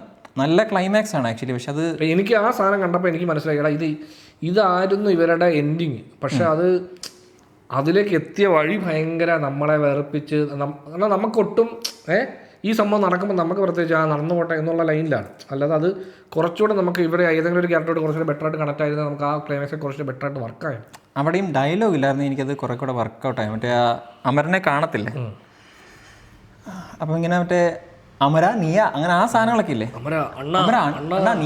നീങ്ങളാ ആ സാധനമൊന്നും അതൊക്കെ കട്ട് ചെയ്ത് ഇങ്ങനെ നോക്കുന്നു. പിന്നെ അവൾ മേളിൽ വരുമ്പോഴത്തേക്കും അങ്ങനെയൊക്കെയാണ് കുറച്ചുകൂടെ പവർ ഫീൽ ചെയ്തതെന്ന് തോന്നി. ഇപ്പം ചിലപ്പം അങ്ങനെയല്ല, ഇതാണ് പവർ എന്ന് പറഞ്ഞാൽ വേറെ ആർക്കെങ്കിലും തുമ്മുന്നേ ഓക്കെ. പക്ഷെ ഇത് മേളി വരുന്നു, അപ്പൊ അവരൻ ചിലക്കുട്ടി തങ്കക്കുട്ടി എന്നൊക്കെ പറയുന്നു. തങ്കക്കുട്ടി, അയ്യോ ചന്ദ്രക്കുട്ടി, നീയാ നീയാ. അപ്പൊ മൾട്ടിപ്പിൾ ക്യാരക്ടേഴ്സ് ഇതേ വാക്കുകളൊക്കെ ഉപയോഗിക്കുമ്പോൾ ചില സമയത്ത് അത് ആ നാട്ടുഭാഷയാന്ന് പറയാം. പക്ഷെ ചില സമയത്ത് ഇത് ഒരാൾ എഴുതിയതുപോലെ ഫീൽ ചെയ്യും. ഒരാൾ എഴുതിയ 5 കഥാപാത്രങ്ങളായിട്ട് ഫീൽ ചെയ്യും. മറ്റേ അതെ, അല്ല അതങ്ങനെ ഫീൽ ചെയ്യരുതല്ലോ, പക്ഷെ 5 കഥാപാത്രമായിട്ട് ഫീൽ ചെയ്യണല്ലോ. പക്ഷെ മറ്റേ കമലഹാസൻ തിരിച്ചു വന്നിട്ട് ബീച്ച് വെച്ച് തന്നെ, ബീച്ചിൽ പുള്ളിയെ കൊണ്ട് സീൻ എടുക്കാൻ പറ്റത്തില്ല ബീച്ച് വെച്ച് മറ്റേ നല്ല സീനുകൾ എടുത്തിട്ടുണ്ട്. വേറൊരു പടം വിജയിക്കാതെ പോയിട്ടുണ്ടല്ലോ, കടൽ ഫുൾ ബീച്ച് വെച്ചിട്ട് പോയിട്ട് അത് മറ്റേ ബീച്ച് വെച്ച് മറ്റേ വൈഫിനെ കാണുന്ന സീനില്ലേ, ആ സീക്വൻസും വല്ലാത്ത. അത് എൻ്റെ അടുത്തിരുന്നവൻ അവിടെ നിന്നിട്ട് ഭയങ്കരമായിട്ട് അവൻ സത്യം പറഞ്ഞാൽ ഇടിച്ചാൻ അവൻ ആരെങ്കിലും കേട്ടി അത് ആ 2 സീൻ. അപ്പോൾ കമൽഹാസൻ വൈഫിനെ കാണുന്ന സീനിലും അത് ഒരുപാട് ഇംപ്രവൈസ്ഡ് ആണെന്നാണ് കണ്ടിട്ട് എനിക്ക് ഫീൽ ചെയ്തത്. അത് ഓൺ പേപ്പർ ഡയലോഗുകളല്ല, അത് കമൽ സാറിന്റെ ഇംപ്രവൈസേഷൻ. കമൽ സാറിന് ഇട്ടുകൊടുത്തു, കമൽ സാർ അങ്ങ് ചെയ്യുവാണ്. കമൽ സാർ അങ്ങനെ ചെയ്തു. അത് പടത്തിന്റെ ടോണിൽ നിന്ന് വേറെ ടോണാണ് ആ ഫുൾ സീൻ. അതെ, നമ്മൾ കണ്ടുകൊണ്ടിരിക്കുന്ന ഈ തഗ് ലൈഫിന്റെ വിഷ്വൽ അല്ലല്ലോ ഇത്. തഗ് ലൈഫിന്റെ ഷൂട്ടിംഗ് നിന്ന് വേറൊരു പടത്തിൽ അങ്ങനത്തെ ഒരു സീക്വൻസ് ആണ് അത്. അതേപോലെ തന്നെയാണ് ഈ തൃഷ ചിമ്പു കടൽ ബീച്ച് സീക്വൻസ്. 2 ബീച്ച് സീക്വൻസ് ഉണ്ട്, സൂക്ഷിക്കണം. ജാഗ്രത. അതെ. പിന്നെ നമ്മുടെ മലയാളത്തിൽ നിന്ന് ജോജു ആക്ച്വലി ഫസ്റ്റ് സീനിൽ വന്ന് തമിഴ് പറഞ്ഞപ്പം നമുക്ക് ഈ മലയാളി തമിഴ് പറയുന്ന പോലെ ഉണ്ടല്ലോ എന്ന് നമ്മൾ ചിന്തിച്ച ഉടനെ തന്നെ അടുത്ത ഡയലോഗ് വരും, ഞാൻ കാഞ്ഞിരപ്പള്ളിക്കാരൻ പത്രോസ്. അപ്പോൾ പിന്നെ പേടിക്കണ്ട. അപ്പോൾ പിന്നെ നമുക്ക് ഇനി പുള്ളി തമിഴ് പറയുമ്പോൾ മലയാളി തമിഴ് പറയുന്ന പോലെ ആയിക്കോട്ടെ, നോ പ്രോബ്ലം, പ്രശ്നമില്ല. ഇവരെല്ലാവരും വന്ന് ഇങ്ങനെ പോവുക, അവരെല്ലാം വരുന്നു. നമുക്കറിയാം ഇവർക്ക് വന്നാൽ എന്താ സംഭവിക്കാനുള്ളൂ, അത്രേ ഉള്ളൂ. അതിനപ്പുറത്തേക്ക് അവർക്കൊന്നും തന്നെ ഇങ്ങനെ ഒരു സ്പേസോ അല്ലെ ഒന്നും ചെയ്യാനൊന്നും ഇല്ല. ഇപ്പോൾ ഇവർ പറയുമ്പോൾ മണി സാറിൻ്റെയും കമൽ സാറിൻ്റെയും ഒരു പടത്തിൽ അഭിനയിച്ചു എന്നുള്ളതാണ് അവരുടെ എക്സൈറ്റ്മെന്റ് എന്ന് തോന്നുന്നു. അല്ല, പുള്ളിയുടെ ക്യാരക്ടറിന് പ്രത്യേകിച്ച് ഡെവലപ്മെന്റോ ഒന്നുമില്ല, ഒരു ഇൻട്രസ്റ്റോ ഒന്നുമില്ല. ഇങ്ങനെ ഒരു ഹെൻച്ച്മാൻ അത്രേ ഉള്ളൂ. പക്ഷെ ഇങ്ങനെ പുള്ളി ഇടയ്ക്കിടയ്ക്കുന്ന ഓരോ കാര്യങ്ങളും ബജറ്റ് ഉള്ളതുകൊണ്ട് ഇവരെ വരുമ്പോൾ ആൾ വരുന്നു. അല്ല, ആദ്യം പുള്ളി വേർത്തന്നെ ഇങ്ങനെ കുത്തിത്തിരിപ്പ് ഉണ്ടാക്കാൻ നോക്കുമ്പോഴത്തേക്ക് അവനെ മാറ്റി നിർത്തിയിട്ട് പിന്നെ പുള്ളി പക്ഷെ ഇവരുടെയൊക്കെ മോട്ടിവേഷൻ ഒന്നും മനസ്സിലാവുന്ന പോലില്ല. പുള്ളിയുടെ അവർ പറയുന്ന സാധനം പവർ നമ്മളെ തേടി വരാതെ എന്ന് പറയുന്ന സാധനം വിചാരിച്ച് ഇവരെല്ലാവരും കൂടി ഇങ്ങനെ, അതായത് ഇവരെല്ലാവരും കൂടെ പ്ലാൻ ചെയ്തിട്ട് ഇവരെല്ലാവരും ഒരുമിച്ച് എത്തുന്നു, എന്നിട്ട് ഇവർ ചെയ്യുന്നു. പക്ഷെ അത് സംഭവിക്കുന്നുണ്ട്. പക്ഷെ എന്താണ് ഇവരുടെയൊക്കെ മോട്ടിവേഷൻ എന്ന് മനസ്സിലായത്? എന്തിനാണ് ഈ ക്യാരക്ടറിനെ ഇവരെല്ലാം കൂടെ പവർ തേടി വരുന്നു എന്ന് പറയുമ്പോഴും മറ്റവൻ്റെ ഫേസിലായത്. അപ്പം ഞാൻ വിചാരിച്ചു അവൻ ചതിക്കും. ആ ഡയലോഗ് പറയുമ്പോഴത്തേക്കും മറ്റവൻ്റെ ഫേസിലാണ് ഈ ഫുൾ ടൈം ക്യാമറ വെച്ചേക്കുന്നത്. ഇപ്പോൾ ജോജുവിലേക്ക് കട്ട് ചെയ്യുന്ന പോലുമില്ല. ജോജുവിനൊരു മനമാറ്റം ഉണ്ടാവുന്നോ, അല്ലെങ്കിൽ പിന്നീട് ഒരു സീനിൽ ജോജുവിന് ഒരു ഡെവലപ്മെന്റ് ഇല്ല. ഈ ജോജു കൊല്ലാൻ പോകുന്നു. അപ്പോൾ നമ്മൾ വിചാരിക്കും ഇത് ജോജു ഇവിടെ വയ്ക്കുന്നു. അപ്പോൾ അങ്ങനെയുള്ള കുറച്ച് കൺഫ്യൂസിങ് എഡിറ്റ്സ് ഒക്കെ ഉണ്ട് ഇതിനകത്ത്. അപ്പോൾ അത് പുള്ളിയുടെ പടങ്ങളിൽ കുറച്ചുകൂടെ ഫാസ്റ്റ് പേസ് എഡിറ്റ്. അതെ, മണിരത്നം പടങ്ങൾക്ക് ഒരല്പം കൂടെ സമയം തരും. അത് ഓരോ ഷോട്ടിനും കുറച്ച് ടൈം തരും. നമുക്കൊരു സസ്റ്റൈനിറ്റി ഉണ്ടാവും, അല്ലെങ്കിൽ കുറച്ച് സസ്റ്റൈൻ ചെയ്യും പല സാധനങ്ങളും. ലെങ്ത് പക്ഷേ ഇത് ഇത്രയും കട്ടുണ്ടായിട്ടില്ല. അത് എന്തുകൊണ്ടാണെന്ന് വെച്ചാൽ നമുക്ക് ഇതിനകത്ത് ഇൻട്രസ്റ്റ് ജനിപ്പിക്കാത്തതുകൊണ്ടാണ്. നമുക്ക് പിന്നെ 2 മണിക്കൂർ ഉള്ളെങ്കിൽ നമുക്ക് ലെങ്ത് ആയിരിക്കും. പിന്നെ അതേപോലെ ഈ ആദ്യം കണ്ടു ശീലിച്ചിട്ടുള്ള ഒരു സാധനമാണ് ഈ ടോണൽ ഷിഫ്റ്റ്. അതായത് മറ്റേ ഇനിഷ്യൽ ഒരു സീക്വൻസ് ഇല്ല, മറ്റേ അതെനിക്ക് ഇഷ്ടപ്പെട്ടായിരുന്നു. മറ്റേ ആ ഒരു നാസറിൻ്റെ മകള് മരിക്കുന്ന സീക്വൻസ് അത് ആക്ച്വലി വർക്കായിരുന്നു. അത്രയും ഏരിയ ഉള്ളെങ്കിലും അതിൻ്റെ ഇമോഷണൽ കണക്ട് ഉണ്ടായിരുന്നു. പക്ഷേ പിന്നെ നേരെ കട്ട് ചെയ്ത് എന്തോ ഗോവയ്ക്ക് എന്തോ പോയിട്ട് ഭയങ്കര ഹാപ്പി മ്യൂസിക് ഒക്കെ ഇട്ടിട്ട് ഭയങ്കര ടോൺ ഷിഫ്റ്റ് ചെയ്തിട്ടാണ് അടുത്ത സീക്വൻസ് സ്റ്റാർട്ട് ചെയ്യുന്നത്. അതെങ്ങനെയാണെന്ന് വെച്ച് കഴിഞ്ഞാൽ മറ്റേ പയ്യൻ, അതായത് നാസറിൻ്റെ മകള് ആത്മഹത്യ ചെയ്യും. എന്തിനും മറ്റേ വില്ലൻ, അതായത് മറ്റേ ഹിന്ദിക്കാരൻ, പുള്ളിയുടെ മകനാണ് ചതിച്ചതെന്ന് പറഞ്ഞു. അപ്പോൾ അവനെ പിടിക്കാൻ വേണ്ടി ഇവര് നോക്കുമ്പോൾ അവനെ നാട് കടത്തും. ആ സമയത്ത് ചിമ്പു വന്നിട്ട് ചിമ്പുവിന്റെ ഇൻട്രോ സീക്വൻസ്, ആ ഇൻട്രോ സീക്വൻസ് ത്രൂ ഔട്ട് എനിക്ക് അവിടെയാണ് എനിക്ക് സംഭവം അറിയോ, അവിടെ ഭയങ്കര പ്രശ്നം അടിച്ചത്. എനിക്കത് ഭയങ്കര റോങ് ആയിട്ട് വന്നതെന്ന് വെച്ചാൽ അവിടെ മാരാന്ന് പറഞ്ഞൊരു പാട്ടാണ് ഇടുന്നത്. ചിമ്പുവിനെ കാണിക്കുന്നത് നമ്മൾ യൂഷ്വലി ഒരു ബാക്ക്ഗ്രൗണ്ട് സ്കോർ പ്രതീക്ഷിച്ച് അവിടെ പാട്ടിടും. അവിടെ ഒരു സോങ്ങാണ് വീഴുന്നത്. ആ സോങ് വീഴുമ്പോഴേക്കും നമ്മളല്ലെങ്കിൽ ഇതെന്താണ് അത് ചിമ്പു ഭയങ്കര ചിരിച്ച് കളിച്ച് പിടിക്കാൻ പോകും. അതായത് ആ ടോൺ അതുവരെയുള്ള പടത്തിന്റെ ടോണിൽ നിന്ന് ഷിഫ്റ്റ് ചെയ്ത് വേറൊരു സീക്വൻസ് എടുത്ത് വെച്ച് അങ്ങനെ ഭയങ്കര അത് ഒരുപാട് സ്ഥലത്ത് അടിച്ചു. പക്ഷെ അത് ആ സംഭവം എനിക്ക് മനസ്സിലായത് അവരുടെ മനസ്സിലുണ്ടാകുന്നത് ഇത് തിയേറ്ററിൽ ചിമ്പുവിനെ കാണാൻ വരുന്ന ആൾക്കാർക്ക് ചിമ്പുവിനെ കാണുമ്പോൾ ചിമ്പു പ്ലസന്റ് ആയിട്ട് വേണം, ചിമ്പു ചിരിച്ചോ ഇങ്ങനെ വണ്ടി ഞാൻ എന്റെ പെങ്ങളെ കൊന്നവനെ ചിരിച്ചോണ്ട് വരുന്ന പോലത്തെ ആ സാധനം. അപ്പൊ നമ്മൾ ഇതെന്താണ് അപ്പൊ അങ്ങനെയുള്ള സീക്വൻസുകൾ ഉള്ളത് കൊണ്ടാണ് ഇതിന്റെ ഡ്രാമ എന്തുകൊണ്ട് ഇത് മണിരത്നം ഫിലിമായിട്ട് ഫീൽ ചെയ്യത്തില്ല. ഡ്രാമ ഒന്നും സസ്റ്റെയിൻ ചെയ്യുന്നില്ല. അവിടെ ഒരു ഇമോഷണൽ സീക്വൻസ് ഉണ്ട്, അത് സസ്റ്റെയിൻ ചെയ്തെങ്കിൽ ഓക്കെ, പക്ഷെ ഇത് നമുക്ക് ആ മറ്റേ ഹിന്ദിക്കാരോട് പോലും ദേഷ്യം തോന്നാത്ത രീതിയിലാണ്. അതെ അതെ, പുള്ളി പാവല്ലേ. രാജശ്രീ ദേശ്പാണ്ഡെ പുള്ളിക്കാരിയാണ് ആ അങ്ങനെയുടെ ഈ മരിച്ചു പോകുന്നത് അലി ഫസലിൻ്റെ അമ്മയുടെ അഭിനയിച്ച്. അവരൊക്കെ എത്ര നല്ല ആക്ട്രസ്സാണ്. ഇവരൊക്കെ ഒന്നും ഒരു അക്ഷരം പോലും ഫ്രെയിമിൽ. പക്ഷെ ആ ക്യാരക്ടർ ഞാൻ വെച്ച് ഡെവലപ്പ് ആവുന്നു. അത് ഈ കിളവൻ ചാവുന്ന അവര് വിളിക്കുന്നുണ്ട്, അലി ഫസലിനെ വിളിക്കുന്ന സീൻ. അല്ല അവിടെ അല്ല, അതിനു മുമ്പ് മറ്റേ ഇവര് പുറത്തൊന്നും കേൾക്കത്തില്ല അലി ഫസലും. ആ സീൻ കഴിഞ്ഞ് എനിക്ക് തോന്നുന്നു ഇവർ അലി ഫസലും അവരും കൂടെ ചേർന്ന് അങ്ങേരെ കൊന്നിട്ട് അവർ ടേക്ക് ഓവർ ചെയ്യുമെന്ന് വിചാരിച്ചു. അപ്പൊ ഒരു സ്ട്രോങ് ഫീമെയിൽ വിളിച്ചില്ല. അല്ല അതല്ല, മണിരത്നം തന്നെ ഇന്ന് ചെയ്യുന്നതാണ്. ഞാൻ പറഞ്ഞ ഇപ്പൊ ഈ ഐഡിയ പുള്ളിയുടെ തലേ പോയില്ല. പുള്ളി അതിന്റെ ആവശ്യമില്ല, ഇതിന്റെ ആവശ്യമില്ല. അല്ല ഞാൻ അപ്പൊ അങ്ങനെ ഒരു സ്ട്രോങ് ഫീമെയിൽ, എല്ലാ സ്ത്രീകളും ഇങ്ങനെ അടക്കി ഒതുങ്ങി ജീവിക്കുന്ന ഒരു നാടാണ്. അഭിരാമിയുടെ ക്യാരക്ടർ ആണെങ്കിലും ഭർത്താവ് വേറൊരു പെൺകുട്ടിയോടൊപ്പം അതാണെന്ന് എല്ലാവർക്കും അറിയാം. ഇവർക്കെല്ലാം നാട്ടിൽ മൊത്തം അറിയാം. അതും ജയിലിൽ നിന്ന് ഇറങ്ങിയിട്ട് 5-6 ദിവസം പുള്ളിക്കാരുടെ കൂടെ തന്നെയായിരുന്നു. അത് കഴിഞ്ഞ് തിരിച്ച് വീട്ടിൽ വന്ന് ഭർത്താവ് വന്ന് അടുക്കളയിൽ നിന്ന് കുറച്ച് ഡയലോഗ് അടിച്ച് സെൻറ്റി ഡയലോഗൊക്കെ അടിച്ച് കഴിയുമ്പോഴത്തേക്കും ഞാൻ കഞ്ഞെടുക്കട്ടെ ഇച്ചിരി എന്ന് ചോദിക്കുന്ന അവസ്ഥയായിരുന്നു അല്ലേ. കഞ്ഞി ലാസ്റ്റ്. ഏറ്റവും രസം എന്ന് വെച്ചാൽ പടത്തിൻ്റെ ഏറ്റവും ലാസ്റ്റ് ഷോട്ട് കമലഹാസൻ ഇങ്ങനെ പുള്ളിയുടെ പടം തുടങ്ങുമ്പോൾ പുള്ളിയുടെ നരേഷനാണ്. ആ നരേഷൻ എൻ്റെ ആവുന്നത് ലാസ്റ്റാണ്. അപ്പോൾ ലാസ്റ്റ് ആ നരേഷൻ ഉണ്ടായി കഴിഞ്ഞിട്ട് പുള്ളി തിരിഞ്ഞ് ക്യാമറയിലേക്ക് നോക്കിയിട്ട് ഒരു കൂളിംഗ് ഗ്ലാസ് എടുത്ത് വെക്കും. ഈ കൂളിംഗ് ഗ്ലാസ് എടുത്ത് വെക്കുന്ന സമയത്ത് ബാക്ക്ഗ്രൗണ്ടിൽ ഇരുന്ന് ഒരുത്തനെ ആ മ്യൂസിക് എടുത്ത് എന്നിട്ട് കമലഹാസൻ തിരിഞ്ഞ് നടന്നു പോയിട്ട് മുണ്ടിങ്ങനെ മറ്റേ നമ്മൾ മലയാളികൾ മറ്റേ കോമഡിയായിട്ട് കൊടുക്കത്തില്ലേ, ഇങ്ങനെ കുറച്ചുകൂടെ വലിച്ചു പൊക്കി നെഞ്ചത്ത് കുത്തി കൊടുക്കുന്ന പോലെ പുള്ളി മുണ്ട് മുടക്കി നെഞ്ചത്ത് കുത്തിയിട്ട് വരമ്പിൽ കൂടെ നടന്നു പോകും. എങ്ങോട്ടാണെന്നറിയോ? കഞ്ഞി കുടിക്കാൻ. അതായത് പാടത്ത് പണിയെടുക്കുന്നത് കഞ്ഞി കുടിക്കാൻ വിളിക്കുന്നു. ആ സമയത്ത് കഞ്ഞി കുടിക്കാൻ വേണ്ടി കമലഹാസൻ കൂളിംഗ് ഗ്ലാസ് എടുത്ത് വെച്ച് സ്ലോ മോഷന് മുണ്ട് മടക്കി കുത്തി ബാക്ക്ഗ്രൗണ്ട് സ്കോറോട് നടന്നു പോകുന്നു. ആ സീനോടാണ് പടം എൻ്റെ വന്നത്. അപ്പോഴത്തേക്ക് നമുക്ക് അവിടെയും തോന്നി ഈ സാധനം അതിന് തൊട്ട് മുമ്പ്, അതായത് ആ നാട്ടിൽ എൻ്റെ വൈഫിനെയും കണ്ടുകൊണ്ട് ഞാനിവിടെ പണിയെടുത്ത് ജീവിക്കുന്നു. ആ ഒരു എഴുന്നേറ്റ് നിൽക്കുന്ന ഷോട്ടിൽ അവിടെ വേണമെങ്കിൽ എന്ത് ചെയ്യാം. പക്ഷെ അത് കാര്യമില്ല. അത് കഴിഞ്ഞ് പിന്നെ ഒരു വോയിസ് ഓവർ വന്ന് എനിക്ക് എൻ്റെ ജീവയാണ്, അതാണ് എൻ്റെ മക. അവിടെയാണ് തമാശ. ജീവ എന്നോട് ജീവ എന്നൊക്കെ പറഞ്ഞ് പുള്ളി അങ്ങ് മരിക്കുക. പക്ഷെ അപ്പുറം അതേ സമയത്ത് തൃശയുണ്ട്. ജീവ മാത്രം ജീവിച്ചിരിക്കുന്നു, അമരൻ പോലും മരിച്ചു. അതെ, ഇവരുടെ പേരുകൾ ശക്തിവേലിന്റെ ശരിക്കും അമരൻ എന്ന പേര് നമ്മുടെ ചിമ്പുനിട്ടെങ്കിലും ഈ പടത്തിൽ ശരിക്കും അമരൻ ആരാ? ആണ്ടവരാണ്. അതായത് പുള്ളിക്ക് മരണമില്ല. പുള്ളി യമനും പുള്ളിയും തമ്മിലാണ് യുദ്ധം എന്നാണ് പുള്ളി ആദ്യ പടം തുടങ്ങുമ്പോൾ പറയുന്ന നരേഷൻ. അതായത് പുള്ളി ഈ പടത്തിൽ ഒരുപാട് തവണ പുള്ളിക്കെതിരെ അറ്റാക്ക് ഉണ്ടാകുന്നു, പുള്ളി മരിക്കുന്നില്ല. പുള്ളിയെ മലയുടെ മേളിൽ നിന്ന് തള്ളി താഴെ ഇടുന്നു, പുള്ളി മരിക്കുന്നില്ല. വെടിവെക്കുന്നു, മരിക്കുന്നില്ല. കത്തി കുത്തുന്നു, മരിക്കുന്നില്ല. മറ്റേ സാധനം ഇതിൻ്റെയൊക്കെ വായി കയറി ഇരുന്ന് വെടിവെച്ചാലേ ചാവത്തുള്ളൂ എന്ന് തോന്നുന്ന ആ സാധനം. കൊല്ലാൻ ശ്രമിക്കുന്നവരൊക്കെ ചത്തല്ലോ. പിന്നെ എന്ത് കൊല്ലാൻ ശ്രമിക്കുന്നവർക്ക് തുടങ്ങിയപ്പോൾ ഒരു ഫൈറ്റ് പോലെ സെറ്റ് ചെയ്തായിരുന്നില്ല. അതല്ല ആ പാടത്ത് നിൽക്കുന്നത്. അവിടെ ഓടി വരുന്നത് യമൻ്റെ ആൾക്കാർ, അവരുടെ ഡ്രസ്സ് ഞാൻ കണ്ടായിരുന്നു. അതാണ് പുള്ളി ഉദ്ദേശിച്ചത്. അവിടെ ആ സീൻ പറയുന്നത് ഇങ്ങനെ പുള്ളി ഇങ്ങനെ എന്നാ യമനക്കും എനക്കും സൺഡേ എന്ന് പറഞ്ഞിട്ട് വാ എന്ന് പറഞ്ഞിട്ട് പുള്ളി മറ്റേ അപ്പം ഓടി വരുന്ന ആൾക്കാർ കയ്യിൽ മറ്റേ കുടമൊക്കെ പിടിച്ച് ഒരുമാതിരി വേറൊരു വേഷം കണ്ടത് അതായത് യമൻ്റെ റെപ്രസെൻറ്റേറ്റീവായിട്ട് ആൾക്കാർ വരുന്ന പോലെ ഒരു ഒരു ഒരു ഒരു ഒരു പിക്ചർ. തമാശ എന്താണെന്ന് വെച്ച് കഴിഞ്ഞാൽ മറ്റേ ഇവനെ പിടിക്കുമല്ലോ, ആരെ ഹെലികോപ്റ്ററിൽ പിടിക്കും. അതെന്തൊരു ആ സീൻ ഉണ്ടല്ലോ എനിക്ക് മനസ്സിലായത്. മറ്റേ ടൈറ്റിൽ ഷൂട്ട് ചെയ്തില്ല, ആ ടൈറ്റിൽ ഷൂട്ട് ചെയ്ത് അതേ ഡ്രസ്സിൽ അല്ല അതാ പറഞ്ഞത് അവിടെ വെച്ചാ ഷൂട്ട് ചെയ്തത് ടൈറ്റിൽ. അത് മനസ്സിലായി. പക്ഷെ അത് എഡിറ്റിംഗ് വൈസ് ആണെങ്കിലും എന്താ സംഭവിക്കുന്നത് മനസ്സിലാവുന്നില്ലായിരുന്നു. അതായത് പെട്ടെന്ന് കമലഹാസൻ മറ്റേ ടൈറ്റിൽ സീക്വൻസ് അല്ല അതിന് മുമ്പ് ഒരു ഏരിയൽ ഷോട്ട് ഉണ്ടോ? ഏരിയൽ ഷോട്ടിൽ ഒരു വലിയ പറമ്പിന്റെ നടുക്കൊരു വന്ന് നിൽക്കാം. മറ്റേ പുള്ളി തിരിയുമ്പോഴത്തേക്ക് കമലഹാസൻ അപ്പിയർ ആവാം. പുള്ളി ഗോസ്റ്റ് ആണല്ലോ കേട്ടോ. ആ എലമെന്റ് ഒന്നും മനസ്സിലാവുന്നില്ല. മനസ്സിലാവണ്ട, നമുക്ക് അങ്ങനെ എടുക്കാന്ന് പറയായിരുന്നു. സംഭവം എന്ന് വെച്ചാൽ നമ്മുടെ ടൈറ്റിൽ സീക്വൻസ് ഉണ്ടല്ലോ, അതായത് ഈ title sequence title announcement teaser ഉണ്ടല്ലോ, അതായത് കമലഹാസൻ മറ്റേ വേഷമായിട്ട് കുറേ പേരുമായിട്ട് ഫൈറ്റ് ചെയ്യുന്ന സാധനം. ആ ഇമ്പാക്ട് ഈ പടത്തിൽ ഒരു സീനില്ല.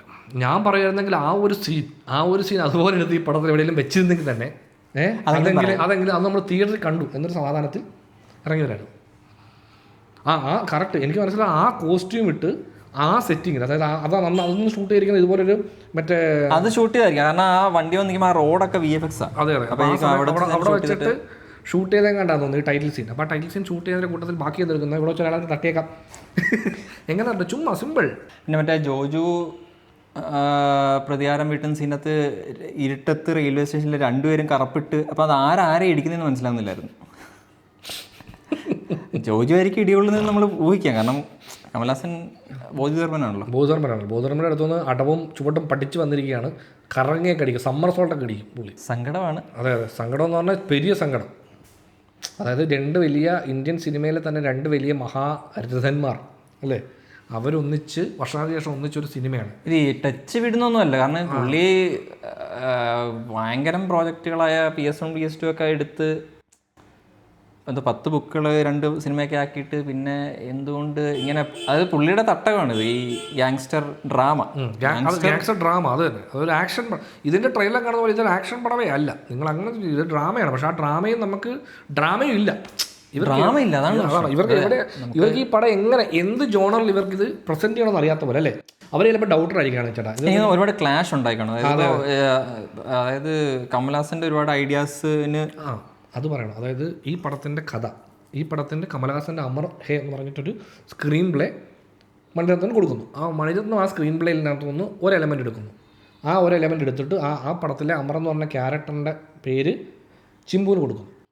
അങ്ങനെ എടുത്ത് മാറ്റിയിട്ട് പുള്ളി പുതിയൊരു കഥ ഉണ്ടാക്കി എന്നാണ് കമൽഹാസൻ പറയുന്നത്. അല്ല, പുള്ളി വന്ന് ഇഷ്ടപ്പെട്ട കുറച്ച് എലമെന്റ്സ് അതിൽ നിന്ന് എടുത്തു എന്നല്ലേ. അപ്പം ആ എടുത്ത എലമെന്റുകൾ എനിക്ക് തോന്നിയത് ഇപ്പോൾ ഈ അമർ ഹേ എന്നുള്ള ആ പടത്തിന്റെ കഥകൾ ലൈന് ഈ സാധനമാണ്. ആ സിസ്റ്റർ ലൈന്, പിന്നെ സിസ്റ്ററിനെ പിന്നീട് കണ്ടുപിടും ആ സാധനമൊക്കെ ആയിരിക്കും. പക്ഷേ പിന്നീട് ഇഞ്ചെക്ട് ചെയ്ത കുറേ മോശം ഡ്രാമയുണ്ട്. ഈ അലി സഫറിന്റെ ക്യാരക്ടർ അവിടെയൊക്കെ പൊട്ടൻഷ്യൽ ഉണ്ടായിരുന്നു. ഇത് എനിക്കൊന്നും ഒരു അലി ഫസൽ അത് അലി ഫസലിനൊക്കെ ഞാൻ കാണുമ്പോൾ ഞാൻ വിളിച്ചാൽ ഇവൻ എന്ത് അവനൊക്കെ വേറെ കഥ നടക്കുന്നതിന്റെ ഇടയ്ക്ക് ചുമ്മാ പുള്ളിയുടെ കട്ട് ചെയ്തിട്ട് അത് ലാസ്റ്റ് പുള്ളിയുടെ വരവൊക്കെ ഞാൻ ആലോചിച്ചു. പുള്ളി വന്ന് വെടികൊണ്ട് തീരുന്നതൊന്നും വ്യക്തമായിട്ട് കാണുന്ന പോലും ഇല്ല.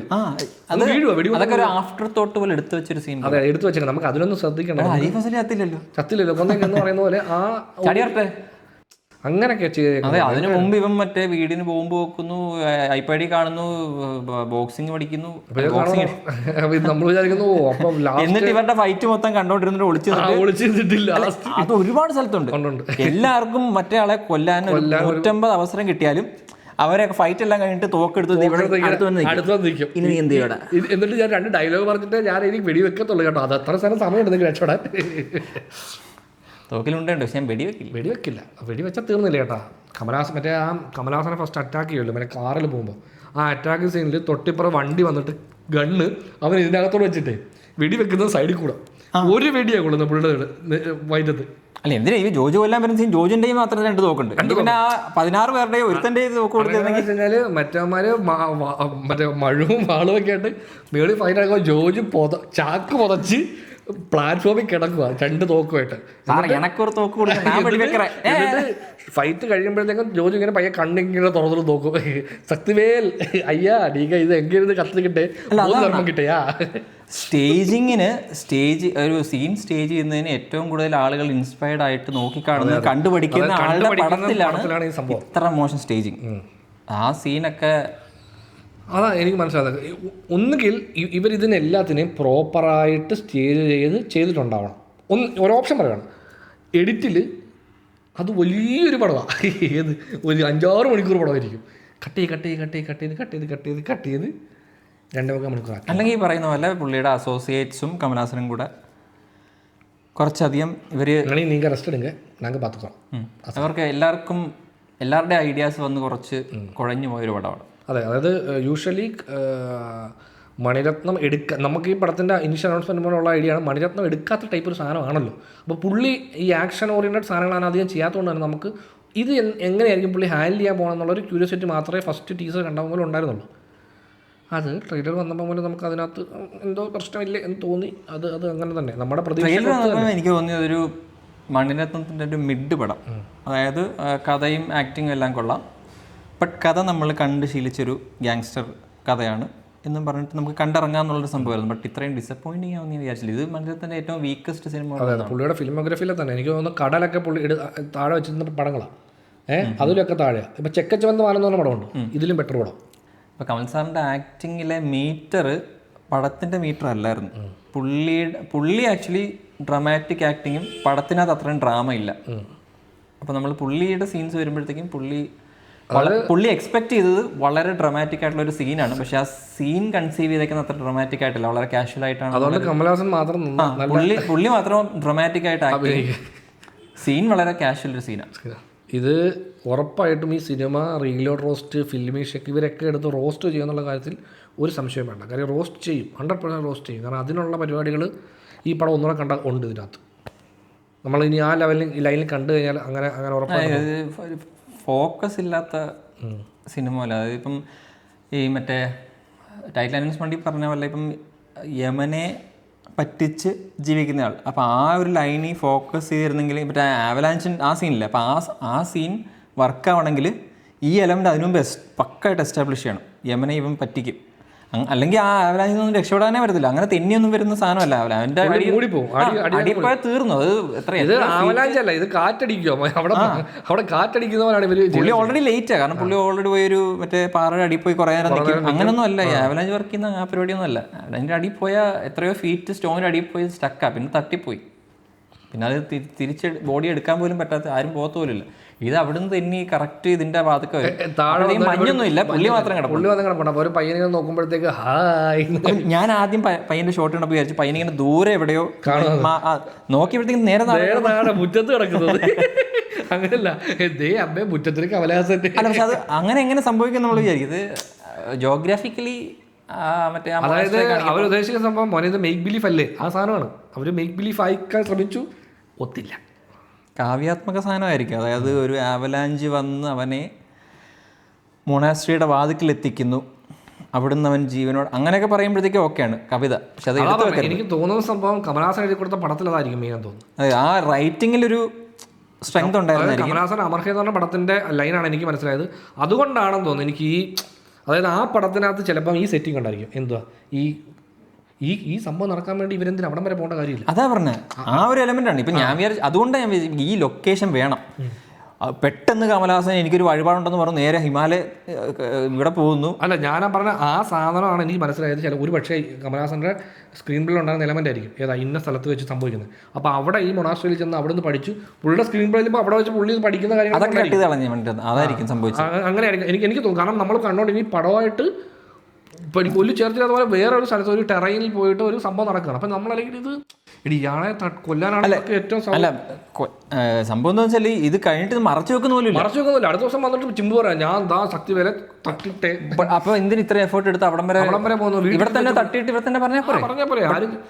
അത് തന്നെ. So nothing makes sense script vice. അതാണ് ഇതിന്റെ വിഷയം. സംഭവം ഇത്രയുള്ളൂ. സിനിമ ആസ്വാദകർ നിരാശപ്പെടും 100%. നോ ബേർഡ്സ്, പറവയില്ലേ അത് ഡിസപ്പോയിന്റിങ് ഇവരെടുക്കേണ്ടതല്ല ഈ പടം. മോശം പടം. ഞാൻ മണിരത്നത്തിന്റെയോ കമലഹാസന്റെയോ ആരാധന, അല്ലെങ്കിൽ അവരുടെ സിനിമകൾ കണ്ടു വളർന്നവരും അവരുടെ സിനിമകൾ ആസ്വദിക്കുന്നവരുമായിട്ടുള്ള ഒരു വലിയ കൂട്ടം ആൾക്കാർക്ക് ഇതൊരു അട്ടർ ഡിസാസ്റ്റർ ആയിരിക്കും. പിന്നെ നമ്മൾ പറഞ്ഞതുപോലെ മറ്റേ സ്ഥിരം മണിരത്നം ചെയ്യുന്നൊരു വിഷമിപ്പിക്കുന്ന കാര്യമാണ് AR റഹ്മാന്റെ പാട്ട് കട്ട് ചെയ്യുന്നത്. അവ എനിക്ക് മനസ്സിലായത്, അത് AR റഹ്മാൻ മനസ്സിലായി ഏതായാലും ഞാൻ ചെയ്തു കൊടുക്കുന്ന 5 പാട്ടും പുള്ളി പടത്തിലൊന്നും കേൾപ്പിക്കാൻ പോകുന്നില്ല. അതുകൊണ്ട് BGMൽ ഞാൻ വർക്ക് ചെയ്യുന്നില്ല, പകരം ഞാൻ എൻ്റെ പിള്ളേരെ ഇറക്കും, അവർ ചെയ്ത് പഠിക്കട്ടെ എന്നുള്ള ലൈനാണ്. കാരണം ബാക്ക്ഗ്രൗണ്ട് സ്കോറിലും കുറേ സ്ഥലത്ത് നമുക്ക് ബാക്ക്ഗ്രൗണ്ട് സ്കോർ കുറച്ച് അധികം ചേർച്ചയില്ലാത്ത രീതിയിൽ. പിന്നെ ഈ പടത്തിൻ്റെ ആണോ ബാക്ക്ഗ്രൗണ്ട് സ്കോർന്ന് മറ്റേ ആ ലാസ്റ്റ് ഒരു മെയിൻ സീക്വൻസ് ഉണ്ട്, അതൊരു മറ്റേ ഭയങ്കര വെസ്റ്റേൺ ടച്ചുള്ളൊരു സ്കോറുണ്ട്. അത് ലാസ്റ്റ് ഐശ്വര്യലക്ഷ്മിയൊക്കെ വരുമ്പോഴും ആ സ്കോറാണ് പ്ലേ ആവുന്നത്. അത്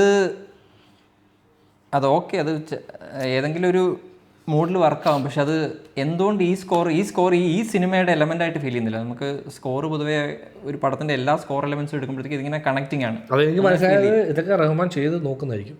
അതായത് നമുക്ക് ഇനിയൊരു സാധനം പുതിയത് കിട്ടി, ഇത് സ്കോർ, അതെ മ്യൂസിക് ആൻഡ് സ്കോർ. അപ്പോൾ ഈ സാധനം വർക്ക് ചെയ്ത് നോക്കാം. ഇത് പടത്തിൻ്റെ കാര്യം നോക്കാം, പടം നോക്കണ്ട. അതുകൊണ്ട് തന്നെ ഇത് ചെയ്ത് നോക്കാം. ഇന്ന് അടുത്ത നല്ല ഏതെങ്കിലും പടം വന്നാൽ നമുക്ക് ഇതിൻ്റെ ബെറ്റർ വെർഷൻ ഉണ്ടാക്കാം എന്ന് പറയുന്ന പോലെ. പിന്നെ പാട്ടിൻ്റെ കാര്യം ഞങ്ങൾ പറഞ്ഞല്ലോ, പാട്ട് ആക്ച്വലി നമ്മൾ കുറച്ചധികം ഉണ്ട്. ജിങ്കിച്ച മാത്രമാണ് അതും. പക്ഷേ നമ്മൾ ഒറിജിനൽ കേട്ട വേർഷൻ ഫുള്ളല്ല വന്നിരിക്കുന്നത്, അതിൻ്റെ ട്രിംഡ് വേർഷനാണ് വന്നിരിക്കുന്നത്. ആ പാട്ടിനകത്ത് നമ്മൾ നോക്കും പെട്ടെന്ന് സാനിയ മൽഹോത്ര ഒരു സ്ഥലത്തുനിന്ന് ചാടി വന്ന് ഡാൻസ് കളിക്കുന്നത്. അപ്പം നമ്മൾ വിചാരിച്ചു ഓക്കെ ഈ ക്യാരക്ടറിനെ ഇൻട്രൊഡ്യൂസ് ചെയ്യുന്നത് ഈ കല്യാണത്തിലായിരിക്കും. ഈ കല്യാണത്തിന് ശേഷമായിരിക്കും നമ്മൾ ഈ ക്യാരക്ടർ എന്താണെന്ന് ചിലപ്പോൾ അറിയാൻ പോകുന്നു. പാട്ട് കഴിയുമ്പോഴത്തേക്ക് സാനിയ മൽഹോത്ര ഇല്ല, ഒറ്റ ദിവസത്തെ ഡേറ്റ് ഉള്ളായിരുന്നു, കഥം അല്ലേ പോയി, ആളില്ല. പിന്നെ ഒരു പിന്നെ ഇതുപോലെ തന്നെ മറ്റേ അലി ഫസലിൻ്റെ അമ്മായച്ചനോ ആരായിരുന്നു ഒരു പുള്ളി ഉണ്ടല്ലോ ആ ഒരു സീനിന് വേണ്ടി മാത്രം. ഒരു പോലീസുകാരൻ ഇങ്ങനെ അതൊക്കെ ആരാ എന്താണെന്ന് പോലും അറിയത്തില്ല. അതൊന്നും ഒറ്റ സീനേ ഉള്ളൂ, ഒറ്റ സീൻ. അതും എപ്പുറത്തൊരു ഭാര്യ, അത് ആരൊക്കെ ഇരിപ്പുണ്ട് അവിടെ, ആരാ ഇവരൊക്കെ നമുക്ക് അറിയത്തില്ല. ഇങ്ങനെ അങ്ങനെ കുറേ പേരുണ്ട്. പിന്നെ അതിൻ്റെ കടപ്പുറത്ത് കമലഹാസൻ വൈഫിനെ കാണാൻ വരുന്നത് പെട്ടെന്ന് ഒരു വെച്ച് വന്നിട്ട് ഒരു ഡയലോഗ് പറഞ്ഞിട്ടൊക്കെ പോകത്തില്ല, പറഞ്ഞു. അപ്പൊ ഇവര് ആരാ അതൊന്നും അറിയത്തില്ല. ഇവര് ആ സീനിന് വേണ്ടി അവരെ കൊണ്ടുവരേണ്ട കാര്യമില്ല. ആരാ ഇതൊക്കെയാണ് നമ്മൾ ചോദിക്കുന്നത്. ആരാ ഇവരൊക്കെ, എടാ ആരാടാ ഇവരൊക്കെ എന്ന് ചോദിക്കുന്നത് അല്ലേ. അങ്ങനെയുള്ളപ്പം സാനിയ മൽഹോത്രയ്ക്ക് ഡാൻസ് കളിക്കാം. ശരിയാ.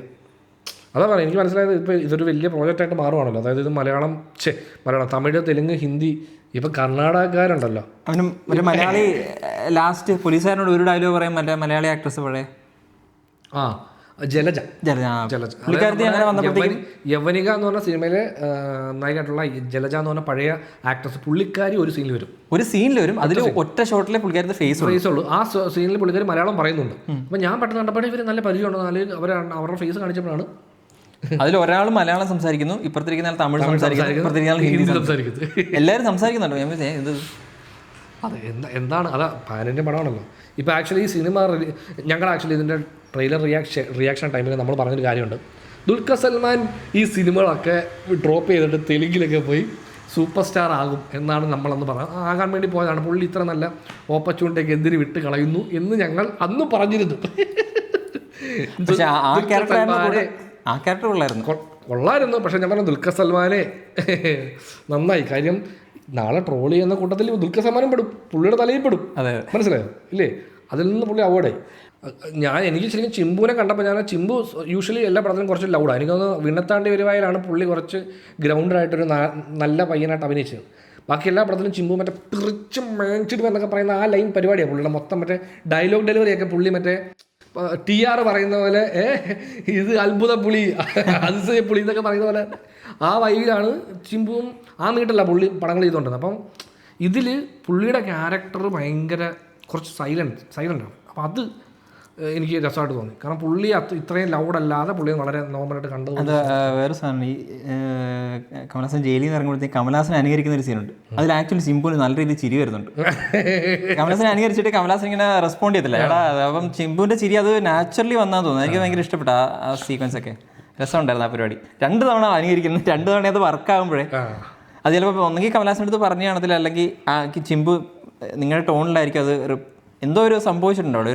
ഒരു റിയലിസ്റ്റിക് മൊമെന്റ് പോലെ തോന്നിയായിരുന്നു. അങ്ങനെ ഇങ്ങനെ അവിടെ ഇവിടെ അവരതൊക്കെ ചെയ്ത് കണ്ട് ഇങ്ങനെ എൻജോയ് ചെയ്ത് ഷൂട്ടിങ് എൻജോയ് ചെയ്താണ് അവർ അല്ലേ. ഷൂട്ടിങ് അവർ എൻജോയ് ചെയ്യുമല്ലോ. കാരണം ഇവർക്ക് എല്ലാവരും വരുന്നു. എല്ലാവർക്കും ഈ കമൽഹാസൻ എന്ന് പറഞ്ഞ വ്യക്തിയോടും മണിരത്നത്തിനോടും ഉള്ളൊരു വലിയ ആരാധനയുണ്ട്. അപ്പോൾ അവർ ആ ആരാധനയിൽ ഇവർ വന്നിരുന്ന സിനിമയിൽ എന്താണ് സാർ ചെയ്യേണ്ടത്? അപ്പോൾ മണിരത്ന സിനിമയിലാണ് ഞാൻ ഇങ്ങനത്തെ ഒരു മോശം സീനിൽ അഭിനയിക്കുന്നത് അവർക്ക് തോന്നുന്നില്ല. അവർക്കത് മോശം സീനായിട്ട് ഒരിക്കലും ഫീൽ ചെയ്തിട്ടായിരിക്കും അവരഭിനയിക്കുന്ന സീൻ. മണിരത്നത്തിൻ്റെ സിനിമയിലാണ് അവർ അഭിനയിക്കുന്നത്. സിനിമയുടെ ഓവറോൾ ഔട്ട്പുട്ട് എത്തുമ്പോഴായിരിക്കും ഇവർക്ക് ഇവിടെ ഈ സീൻ മോശമായിപ്പോയി. പക്ഷേ എന്നാലും ഇവർക്ക് ഒരിക്കലും അത് തുറന്ന് പറയാൻ പറ്റത്തില്ല. കാര്യം എന്താണെന്ന് വെച്ച് കഴിഞ്ഞാൽ അത് അവരെയൊക്കെ ആ നിലയിലാണ് ഇവർ കാണുന്നതും ആരാധിക്കുന്നത്. അതുകൊണ്ടാണ്. അപ്പോൾ അതുകൊണ്ട് ഈ പടത്തിൽ അഭിനയിച്ചവർക്ക് ആർക്കും തന്നെ ഈ സിനിമ മോശമാണെന്ന് ആർക്കും തോന്നത്തില്ലായിരിക്കും. സിനിമ ചെയ്യുന്നവരെ സംബന്ധിച്ചിടത്തോളം ഈ സിനിമ ചെയ്യാനുള്ള എഫേർട്ടിനെ പറ്റി ആലോചിക്കുമ്പം നമ്മൾ അത്ര എഫേർട്ട് ഇട്ട പടമാണല്ലോ. അപ്പോൾ ആ എഫേർട്ടിനെ നമ്മളൊരു സിനിമയാക്കി എടുക്കുന്നു. അപ്പം നമ്മൾ ചെയ്യാത്ത പടമാണോ എന്നുള്ളതായിരിക്കും അവരുടെ ചിന്ത. നമ്മളെല്ലാം ചെയ്തിട്ടുണ്ടല്ലോ. പിന്നെ അതും കൂടെ പറഞ്ഞേക്കാം, എങ്കിൽ നീ ചെയ്തത് കാണിക്കടാ പടം എന്ന് ചോദിച്ചാൽ ഇത്രയും പോലും നല്ലൊരു പടം ചിലപ്പം നമ്മളെടുത്താൽ നമുക്ക് ഉണ്ടാകത്തില്ല. പക്ഷേ എന്ന് വെച്ച് കോച്ചിനോട് പറയരുത് ഓടിക്കാണിച്ചാലേ ഞാൻ ഓടത്തുള്ളൂ പറഞ്ഞിട്ടുണ്ടെങ്കിൽ. നിങ്ങൾ നീന്തൽ പഠിക്കാൻ പോകുമ്പോൾ നിങ്ങൾ നീന്തൽ പഠിപ്പിക്കുന്ന ആളോട് പറയാണ് നമ്മൾ സാറ് നീന്ത് 6 ചുറ്റും 5 റൗണ്ട് നീന്തിയിട്ട് വാ എന്നിട്ട് ഞാൻ നീന്താം എന്ന് പറഞ്ഞാൽ നിങ്ങൾക്ക് ഈ നാട്ടിൽ ഒന്നും പഠിക്കാൻ പറ്റില്ല. ഇപ്പം നമ്മൾ കണ്ടപ്പോൾ നമ്മൾക്ക് ഇങ്ങനെ തോന്നി, നമുക്ക് എൻജോയ് ചെയ്യാൻ പറ്റില്ല. അതായത് അവർ സിനിമ എടുക്കുകയാണ്. അവരാ എടുക്കുന്ന സിനിമ നമ്മൾ കാണാൻ വേണ്ടിയാണ് എടുക്കുന്നത്. അതായത് നമ്മളെ കാണിക്കുക എന്നുള്ളതാണ് അവരുടെ ഉദ്ദേശം. നമ്മളിത് കാണാൻ വേണ്ടി പൈസ കൊടുക്കുമ്പോഴാണ് അവർക്കതിൻ്റെ എന്തെങ്കിലും. അപ്പോൾ ഈ കാണുന്ന ആളുകൾക്ക് അവർക്ക് ഓരോരുത്തർക്കും പേഴ്സണലി എന്താണ് ഫീൽ ചെയ്യുന്നതിനെ പറ്റി അവർക്ക് പറയാം. ഇപ്പോൾ നമുക്ക് സോഷ്യൽ മീഡിയ ഉള്ളതുകൊണ്ട് നമ്മളെല്ലാവരും ഇങ്ങനെ എന്ന് പറയുന്നു. നമ്മൾ ആരും ഇങ്ങനെ പറയുന്നില്ലായിരുന്നു. ഈ പറയുന്ന നമ്മളൊരു ഫിലിം ക്രിട്ടിക്കായിട്ട് നമ്മൾ അവകാശപ്പെടുന്നില്ല. ഇല്ല, ക്രിട്ടിക്സ് ആണ് നമ്മുടെ ഒപ്പീനിയൻ. നമ്മുടെ ഒരു ഒപ്പീനിയനാണ്. ഇത് രണ്ടിൻ്റെയും വേണമെങ്കിൽ ഇടയ്ക്ക് നിൽക്കാം. അതായത് ഒരു ഫിലിം ഗ്രാമറൊക്കെ വെച്ച് നമുക്ക് ഇതിനെ വിമർശിക്കാം. അതായത് ഇതിൻ്റെ സ്ക്രിപ്റ്റിംഗ് പാറ്റേൺ, അതിൻ്റെ സ്ട്രക്ചർ എന്നൊക്കെ പറഞ്ഞ് നമുക്ക് വേണമെങ്കിൽ വിമർശിക്കാം. പക്ഷെ അങ്ങനല്ലാതെ ഒരു നോർമൽ ടോക്കിൽ ഇതിൻ്റെ അഭിപ്രായം പറയുന്നുള്ളതേ ഉള്ളൂ. അപ്പോൾ അത് നമുക്ക് ഡിസപ്പോയിൻറ്റിങ് ഫിലിമായിരുന്നു. ഇതിനു മുമ്പ് ഒരുപാട് ഏതൊക്കെയോ റിവ്യൂസിന് നമ്മുടെ അഭിപ്രായം ഇതിനോട് യോജിക്കാത്തവർ ഒരുപാട് പേരുണ്ട്. അപ്പോൾ അവരോട് പറയുന്നത് നിങ്ങൾ എൻജോയ് ചെയ്തെങ്കിൽ നിങ്ങൾ എൻജോയ് ചെയ്തു, അത് സൈഡിൽ വെക്കുക, നമ്മൾ എൻജോയ് ചെയ്തില്ല എന്നുള്ളത് അപ്പം ഞങ്ങൾ ഞങ്ങളുടെ സൈഡിൽ വെക്കും. അപ്പം നമ്മളൊരു വീഡിയോ ചെയ്ത് ഇങ്ങനെ ഇടുന്നു, അതാണ് നിങ്ങളുടെ പ്രശ്നമെങ്കിൽ ഒന്നും ചെയ്യില്ല. നമുക്കൊരു യൂട്യൂബ് ചാനലൊക്കെ തുടങ്ങി ഈ യൂട്യൂബ് ചാനൽ വളർന്ന് ഇതിനകത്തുനിന്ന് പൈസ കിട്ടിയല്ലേ ഒരു വലിയ വലിയ വലിയ വലിയ വലിയ നിലയിലെത്തുന്നതിനെപ്പോഴും നമ്മൾ സ്വപ്നം കാണുന്നുണ്ടോ എന്ന് ചോദിച്ചില്ല. അഥവാ എന്തെങ്കിലും പടം ചെയ്താൽ നിങ്ങൾക്കും പോലെ ഡെഫിനറ്റ്ലി. ഇപ്പം ഞങ്ങൾ സിനിമ എടുക്കണമെന്ന് ആഗ്രഹിക്കണം. നമ്മൾ നാളെ സിനിമ എടുക്കുമ്പോഴെന്ന് പറയണം, നീയൊക്കെ പറഞ്ഞ തഗ് ലൈഫിൻ്റെ റിവ്യൂവിൽ നിങ്ങൾ മണിസാറിനെയും കമലഹാസനെയും വരെ നിങ്ങൾ അതിലും കൂടുതൽ സാധനമാണോ നിങ്ങൾ എടുത്ത് കഴിഞ്ഞാൽ എടാ അങ്ങനെയാണ്. ഇതിപ്പം അത് സംഭവിക്കും. സംഭവിച്ചു. ഇപ്പം മണിരത്നോ അല്ല ഞാൻ അഭിപ്രായം മാറുന്നില്ല. അത് ഇപ്പം ഇത് എനിക്കറിയാവുന്നതും ഞാൻ പഠിച്ചതായുള്ള കാര്യം മാത്രമേ എനിക്ക് എടുക്കാൻ പറ്റത്തുള്ളൂ. പക്ഷേ നമുക്കിത് കണ്ടാൽ മനസ്സിലാവും ഇത് തെറ്റാണെന്ന്. അതുകൊണ്ട് നമ്മുടെ കഥയിൽ അത് നമ്മുടെ കഥ നമ്മൾ എഴുതി വെച്ച സ്ക്രീൻ പ്ലേ വായിക്കുമ്പോൾ നമ്മൾ എഴുതിയതുകൊണ്ട് നമുക്ക് ഒരിക്കലും ചിലപ്പം അങ്ങനെ തോന്നാൻ കുറച്ച് പാടായിരിക്കും. ജഡ്ജ് ചെയ്യാൻ പാടാം. പ്രത്യേകിച്ച് ഒരു ഈ പടത്തിൻ്റെ അടുത്ത് മണിരത്നം തന്നെ 25ാമത്തെ തവണ കണ്ടിട്ട് പിന്നെ ജഡ്ജ്മെന്റ് ലൂസ് ചെയ്യും.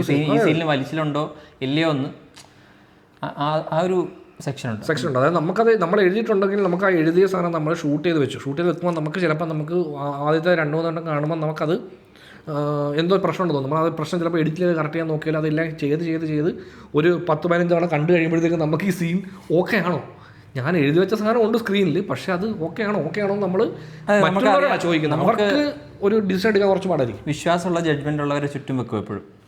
അവരോട് ചോദിച്ചാൽ അവരെല്ലാവരും പറയുകയാണ്, എല്ലാവരും ഒരു 5 പേരുണ്ട്, 5 പേരും ഒരേ സ്വരത്തിൽ പറയുകയാണ് നല്ലതാണ്, 5 പേരും ഒരേ സ്വരത്തിൽ മോശമാണെന്ന് പറഞ്ഞാൽ മോശമാണ്, 5 പേരിൽ 4 പേര് മോശമാണെന്ന് പറഞ്ഞാലും സാധനം മോശമാണ്. മെജോറിറ്റിയുടെ ഓപ്ഷൻ എടുത്തിട്ടായിരിക്കും ഒരു വർക്ക് ചെയ്യുന്നത് എപ്പോഴും. തഗ് ലൈഫിൽ ഞങ്ങൾ വളരെയധികം നിരാശപ്പെട്ടിരിക്കുന്നു. ഇനി കമൽഹാസൻ, ഉലക നായകൻ കമൽഹാസൻ, ആക്ച്വലി വേറെ കാര്യം പറയണം, അതെനിക്ക് തീരെ ഇഷ്ടപ്പെട്ടില്ല. അതായത് എൻ്റെ അടുത്തിരുന്നവൻ ഉലക നായകനെ ഉലക്ക നായകൻ എന്ന് വിളിച്ചു, അതെനിക്ക് തീരെ ഇഷ്ടപ്പെട്ടില്ല. അതും ചോദ്യം ചെയ്യാനുള്ള ധൈര്യം എനിക്കില്ലാത്തതുകൊണ്ടാണ് ചോദ്യം ചെയ്യാഞ്ഞത്. അതായത് ഞാൻ വിചാരിച്ചു അറ്റ്ലീസ്റ്റ് കമൽഹാസൻ്റെ ഇൻട്രോയ്ക്കെങ്കിലും ഒരു കയ്യടി വീഴുമെന്ന്. പക്ഷേ സെക്കൻഡ് ഇൻട്രോയ്ക്ക് മറ്റേ ആ ജോജുവിൻ്റെ സീനിൻ്റെ അവിടെ ഒരു ഇൻട്രോ പോലത്തെ ഒരു സീക്വൻസ് ഉണ്ടല്ലോ ഇവരെ ഇടിച്ചിട്ട് കഴിഞ്ഞിട്ട്, അവിടെ കണ്ടില്ല. അതും എനിക്ക് കുറച്ച് ഒരുത്തൻ്റെ കൈ ഒടിച്ചിട്ട് അവൻ്റെ കൈ തന്നെ കൊടുത്തേക്കുക, കൈ പിടിച്ചു. അപ്പോൾ അവൻ മറ്റല്ല ആ കാര്യം ശ്രദ്ധിച്ചോ, മണിരത്നത്തിൻ്റെ സിനിമയിൽ ഇത്രയും വയലൻസ്. അതെ അത് ഞാൻ ആ സീക്വൻസില്ല, പ്രത്യേകിച്ച് ആ സീക്വൻസിലാണ് അത് ഇവന്റെ കൈ കൊടുത്തേ. അപ്പം മറ്റേ ഓടി വരുമ്പോഴേ അതെ എൻ്റെ കൈ തന്നെ തന്നടാ. അതെ ആ ഫൈറ്റ്, അതായത് ട്രെയിലർ കണ്ടിട്ടുണ്ടാവും, മറ്റേ പുള്ളി ഇങ്ങനെ ഒരു കറുപ്പ് മറ്റേ ഒരു വലിയ പാവാട പോലത്തെ ഒരു പാൻറ്റൊക്കെ ഇട്ട് പുള്ളി നിന്ന് ഫൈറ്റ് ചെയ്യുന്ന ഒരു സാധനമുണ്ട്.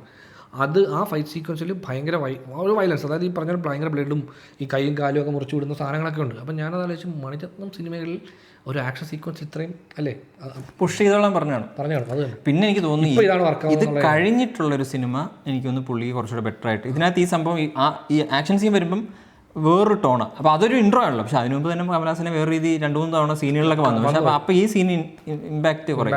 അത് തന്നെ ഇമ്പാക്റ്റ് ഇല്ല, അത് എവിടെയും ഇമ്പാക്റ്റ് ഇല്ല. നമുക്കൊരു സീനിൽ പോലും എന്ന് പറഞ്ഞാൽ നമുക്കൊരു കൈയടിക്കാനുള്ളൊരു മൊമെൻറ്റ് പടത്തിനകത്ത് ഇല്ല. ഒരെണ്ണം ഉണ്ടായാൽ മതി, ഒരെണ്ണം, അതെവിടെ ഇല്ല. സിനിമാറ്റോഗ്രാഫി എനിക്ക് ഇഷ്ടപ്പെട്ടായിരുന്നു, ബട്ട് പടം കുറച്ച് ഡൗൺ ആയതുകൊണ്ട് നമ്മൾ കൂടുതൽ. അതെ, രവി കെ ചന്ദ്രനെ നമ്മൾ ഈ നിമിഷത്തിൽ ഓർക്കുന്നു. അദ്ദേഹത്തിൻ്റെ പണിയെടുത്തു. പുള്ളിയുടെ ഒരു ഇൻ്റർവ്യൂ പറഞ്ഞായിരുന്നു ഞാൻ എ.ആർ. റഹ്മാൻ ഒരിക്കൽ പറഞ്ഞിട്ടുണ്ട്, പുള്ളിയുടെ ഫ്രെയിം വെച്ചിട്ടാണ് എ.ആർ. റഹ്മാൻ പാട്ട് കമ്പോസ് ചെയ്തത്. പക്ഷേ കമ്പോസ് ചെയ്ത പാട്ട് പടത്തില്ല, പുള്ളിയുടെ ഫ്രെയിമുകൾ വെച്ചിട്ട് കമ്പോസ് ചെയ്യാറുണ്ട് എന്ന് ഒരു കോംപ്ലിമെൻ്റ് പുള്ളിക്ക് കൊടുത്തതായിട്ട് പുള്ളി ഇങ്ങനെ പറഞ്ഞിട്ടുണ്ടായിരുന്നു നേരത്തെ പടങ്ങളിൽ. പിന്നെ ഈ സിനിമയിൽ ഫൈറ്റ് ചെയ്യുന്നത് അൻപറിവാണ്. അത് ഞാൻ ആലോചിച്ചു, അൻപറിവൊക്കെ വരുമ്പോൾ അൻപറിവൊക്കെ യൂഷ്വലി ചെയ്യുന്ന പരിപാടിയൊക്കെ തന്നെ ഭയങ്കര എക്സൈറ്റിംഗ് ആയിട്ടുള്ളൊന്നുമില്ല. ഈ ഫൈറ്റിൽ ഒരു കാര്യം ട്രൈ ചെയ്തിട്ടുണ്ട്, ഈ ഫാസ്റ്റ് ഷട്ടർ സ്പീഡ് വെച്ചിട്ടാണ് ഫൈറ്റ് ചെയ്തേക്കുന്നത്, മറ്റേ മോഷൻ ബ്ലർ പരിപാടിയല്ല. മറ്റേ ഫൈറ്റിലൊക്കെ കുറേ കൂടെ ഷട്ടർ ഫാസ്റ്റ് ആയതുകൊണ്ട് തന്നെ മോഷൻ ബ്ലർ ഇല്ലാത്ത രീതി അങ്ങനെ അത് സെറ്റ് ചെയ്തേക്കുന്നവർ. അപ്പോൾ അത് മനഃപൂർവ്വമുള്ള ഡിസിഷനാണെന്ന് തോന്നുന്നു. അതൊക്കെ ഞാൻ ട്രൈ ചെയ്യാൻ നോക്കുന്നതായിരിക്കും. പടത്തിൽ അധികം ആൾക്കാരെ നോട്ടീസ് ചെയ്തില്ലായിരിക്കും.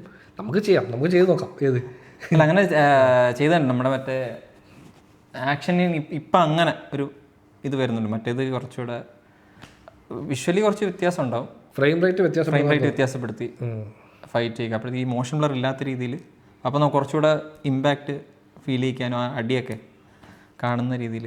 മറ്റേ നമ്മൾ ഈ കുഴഞ്ഞു പോകുമല്ലോ കുറച്ച്, ഇമ്പാക്റ്റ് ഫീൽ ചെയ്യിക്കാൻ വേണ്ടി ചെയ്തതാണ്, ഒത്തില്ല. അപ്പോൾ ഇത് ആക്ച്വലി ഞങ്ങളുടെ മാത്രം ഒപ്പീനിയനാണ്. നിങ്ങൾ സിനിമ കാണണോ വേണ്ടയോ എന്ന് ഇപ്പം നിങ്ങളുടെ റിവ്യൂ കണ്ടിട്ടോ അല്ലെങ്കിൽ ഇങ്ങനെയുള്ള എന്തെങ്കിലും ആൾക്കാരുടെ ഒപ്പീനിയൻസ് കണ്ടിട്ടാണ് സിനിമ കാണാൻ പോകണമെന്ന് ആഗ്രഹിക്കുന്നവരാണെങ്കിൽ നിങ്ങൾ മിനിമം ഒരു 10-12 പേരുടെ അതെ അങ്ങനെ ഉള്ളവര് അങ്ങനെ കാണുക. എന്താണെന്ന് വെച്ച് കഴിഞ്ഞാൽ നിങ്ങൾ ഇത് കണ്ടിട്ട് പടത്തിന് പോരുത്. നിങ്ങൾ പടം കണ്ടോ, പടം കണ്ടിട്ട് വേറെ ആൾക്ക് ഞങ്ങൾക്ക് ഇപ്പം നമ്മുടെ വീഡിയോ മുമ്പ് കണ്ടിട്ടുണ്ടെങ്കിൽ നമ്മുടെ അഭിപ്രായം എന്താണെന്ന് അറിയാനാവുന്നുണ്ടെങ്കിൽ മാത്രം വീഡിയോ കാണുക. ഇല്ലെങ്കിൽ നിങ്ങൾക്ക് ഈ വീഡിയോ കാണുന്നത് നിങ്ങൾ പടം കാണാൻ വേണ്ടി പോകാനാണ് എങ്കിൽ നിങ്ങൾ ഞങ്ങളുടെ മാത്രം അഭിപ്രായം എടുക്കാതെ കുറച്ച്, അതായത് ഒരു 10 പേരുടെ അതൊരിക്കലും എടുക്കില്ല, കാരണം ഇതിനകത്ത് സ്പോയിലേഴ്സും ഉണ്ട്. അത് പറയുകയാണ് ഞാൻ. അതായത് അതും ഇപ്പം ഇത് കണ്ടില്ലെങ്കിലും മറ്റുള്ളവരുടെ വീഡിയോ കണ്ടിട്ട് പോകാനാണ് തന്നെ ഒരാളുടെ വീഡിയോ കണ്ടിട്ട് സിനിമ കാണാൻ പോകണോ വേണമെന്ന് തീരുമാനിക്കുക. അതൊരു 10 വീഡിയോ കണ്ടു നോക്കാം. ഈ 10 വീഡിയോയിൽ കോമൺ ആയിട്ട് ആൾക്കാർ പറയുന്നത് എന്താണെന്ന് ചിന്തിച്ച് നോക്കുക. അപ്പോൾ നമുക്കൊരു മെജോറിറ്റിക്ക് വർക്കാകുന്നതാണോ ഇല്ലയോ എന്ന് അറിയാൻ പറ്റും. എന്നിട്ട് പോയി കണ്ടിട്ട് നിങ്ങൾക്ക് വർക്കായില്ല എങ്കിൽ അത് നിങ്ങളുടെ ടേസ്റ്റ് അല്ല, നിങ്ങൾക്ക് പറ്റിയ സാധനമല്ല എന്ന് ഉറപ്പിക്കാം.